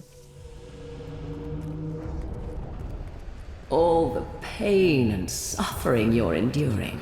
You must be dying to meet me.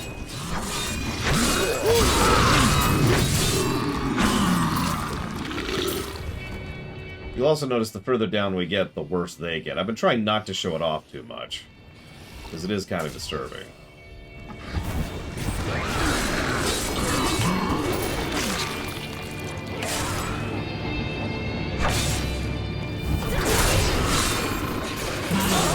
I never actually watched Buffy, but you know a scene that always stuck out for me? There's a part where Buffy's been brought back from heaven. And she's so upset about it, because heaven is this wonderful, amazing, great place. And now she's back on Earth. The chains tear at their flesh. Hear their screams. Such sweet music.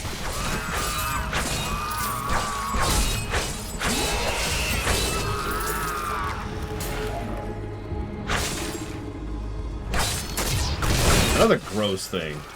Blade Cheval, and I agree. That's something that's probably going to get ejected in the FF10 rewrite. Anima.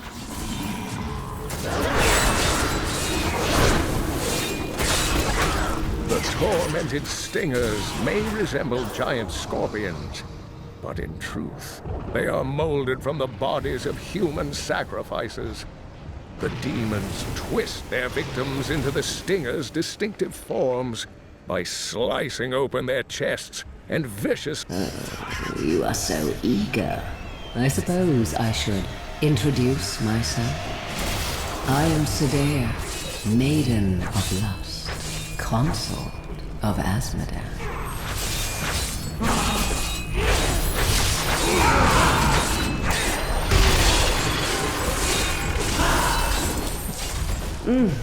How invigorating. Play with my daughters. I do not wish to tire you out.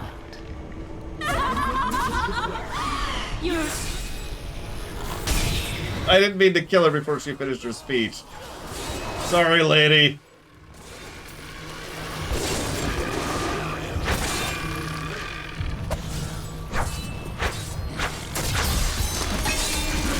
I can feel the blood hemorrhaging from the sin heart. Oh, you will pay for this. How many of you played this game and didn't notice for some time that she literally physically pops in on her string every time she talks to you?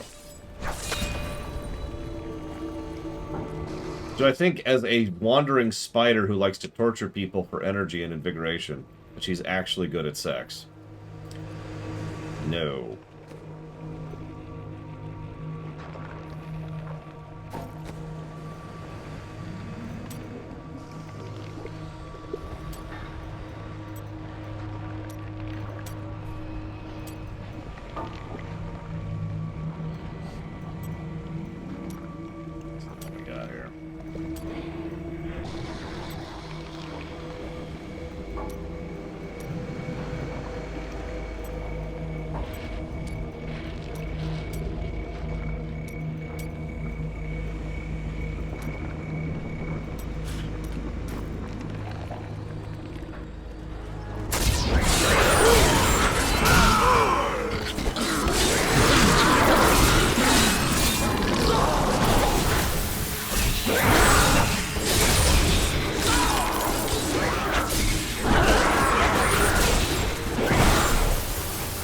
I mean that sincerely, but it would actually amuse me that she literally is terrible at sex.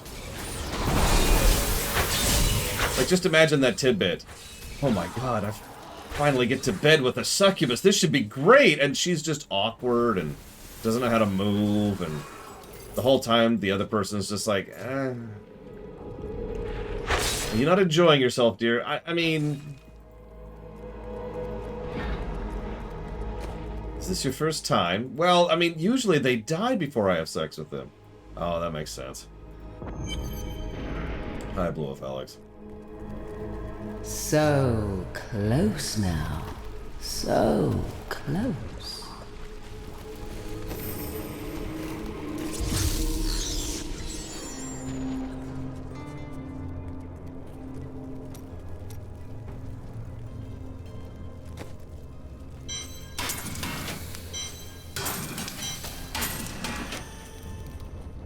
That's true. She's literally got a carapace. We're actually pushing through Act 3 pretty quickly. We might actually finish it.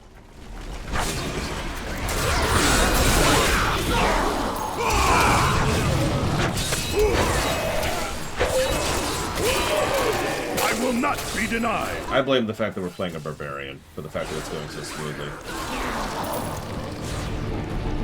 And we might commit to that. Smiles on me.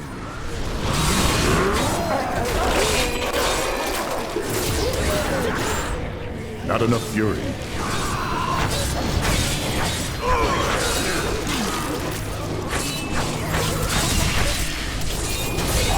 Ironically, I think it's actually the total opposite, Sonicom. The Barbarian is the kind of person who has the wisdom and experience to be extraordinarily picky who he beds. He's probably also been around quite a while, since he's definitely up in his years.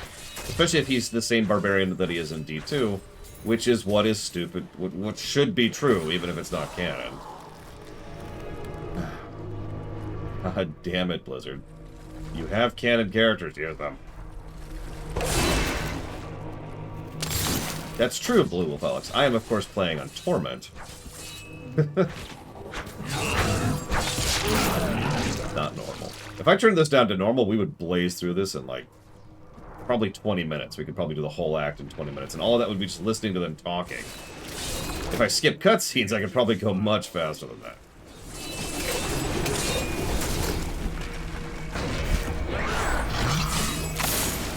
I mean, Blizzard doesn't like player characters. That's a true statement. When was the last time the player character actually mattered for the story of WoW? I'm just going to answer you that. Legion.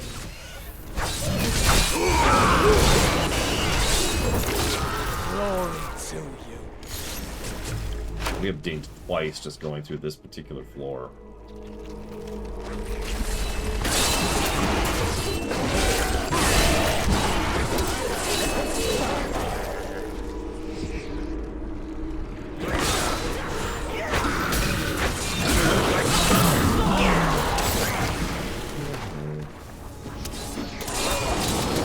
Really, Blade Javal. That sounds like fun.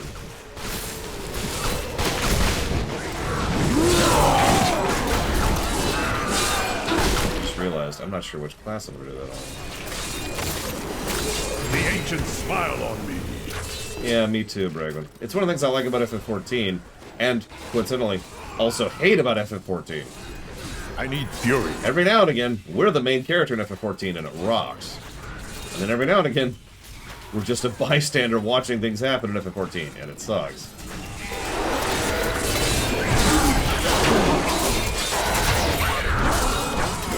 We don't talk about Stormlight.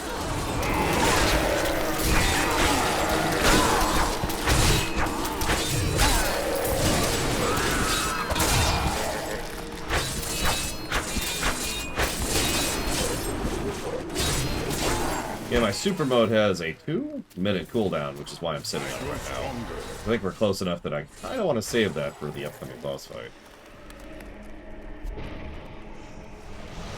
Jesus, Von Falkenstein. We haven't seen any... You think you know anguish? Soon my concubine will show you their true meaning.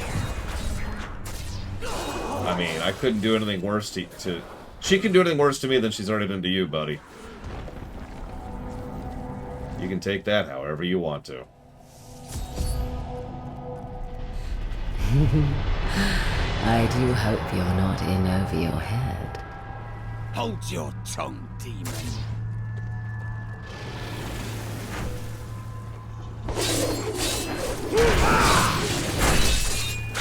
Further away than I thought they were. Jeez Louise.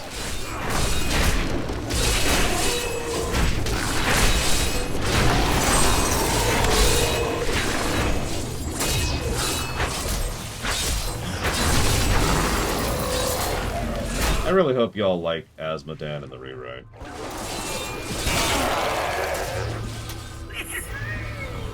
He's not perfect, but well, I don't want to spoil. Well, first of all, she's a spider, von Falkenstein. I could stop there. That's really all the information I need.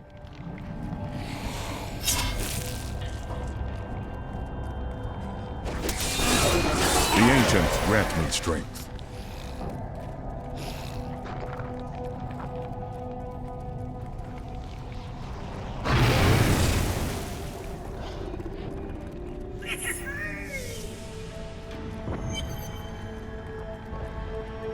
You're so close now. I can almost feel your breath on my skin. The anticipation is exquisite. You know, anybody else get the vibe that they managed to land Claudia Black as a voice actress and just gave her a bunch of these lines, which mean nothing. It's just her talking to us as we're approaching her. Because they didn't want to waste Claudia Black, but they were already too far into development to actually develop her into a real character. So they just... Because if you're paying attention, from a production standpoint, adding random lines for a boss to say on approach takes nothing. Like, you have to write the lines, and you have to put the trigger for them to actually show up, and that's kind of it. No cutscenes, no rearrangement of the story, just da-da-da-da-da-da-da as they're going. So, they could have added all these lines that she's giving very late in production cycle. And without changing anything, really.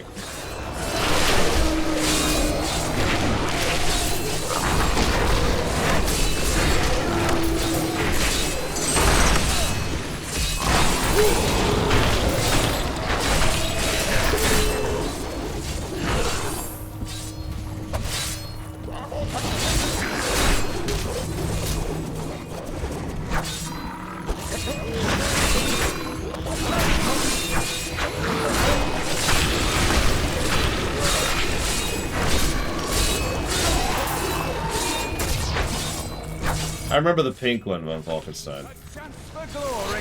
Because it was actually a pain getting the pink to die. Back when you had to actually get different dyes.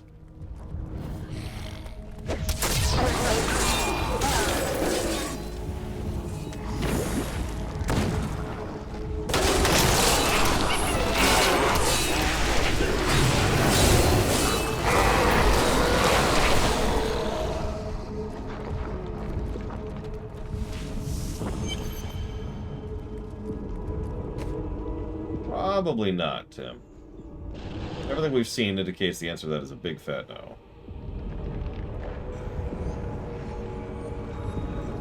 I think you're right, Takoida, because I'm just like, eh. Oh, those are interesting.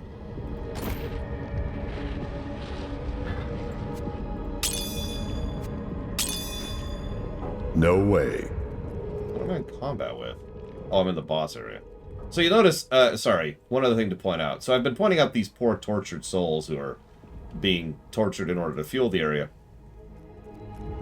You'll notice some of them have been completely drained. And are just dead. Desiccated is actually the word I would use. So they don't last forever. They do eventually die. So that's cool.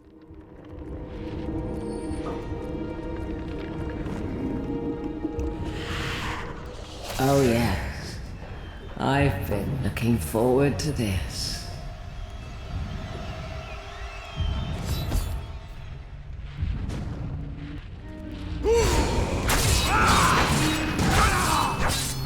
You want to make me bleed? And I thought we were friends.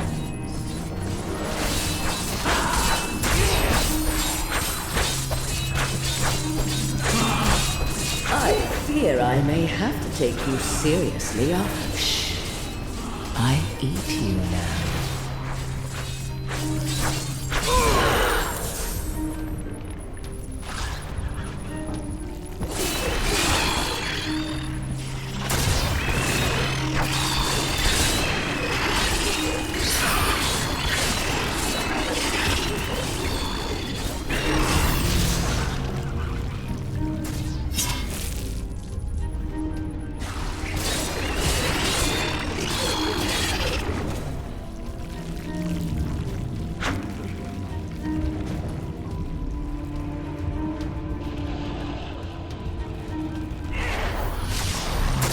Now you will see what I am capable of.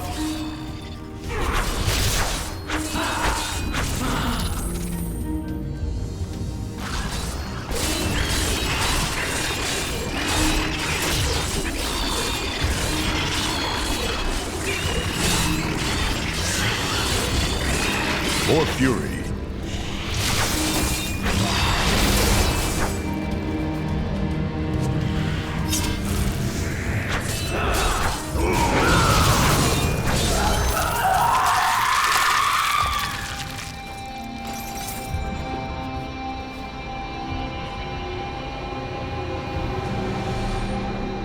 Though Asmodan is close to all of his lieutenants, Sidea is his special favorite.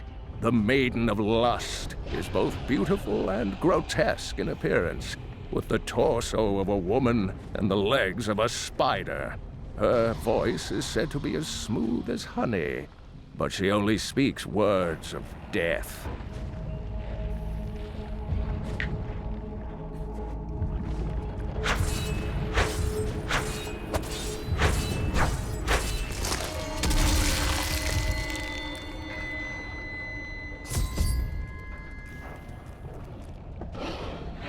So, let's go kill Asmodan.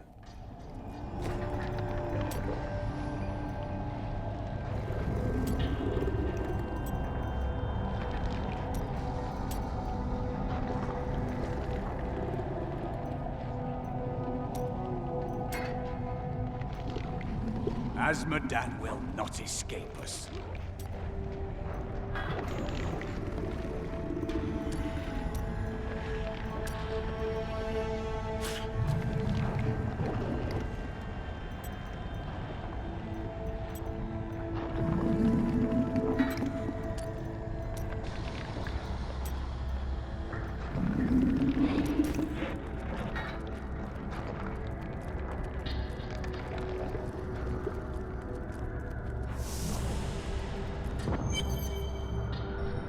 We have fought our way to the depths of the crater. Asmodan cannot be far. Actually, yeah, for the sake of flow, we'll go ahead and kill Asmodan after the lunch break, I think. Because then we'll be able to go immediately into some terrible... I mean, some cutscenes that will happen terribly.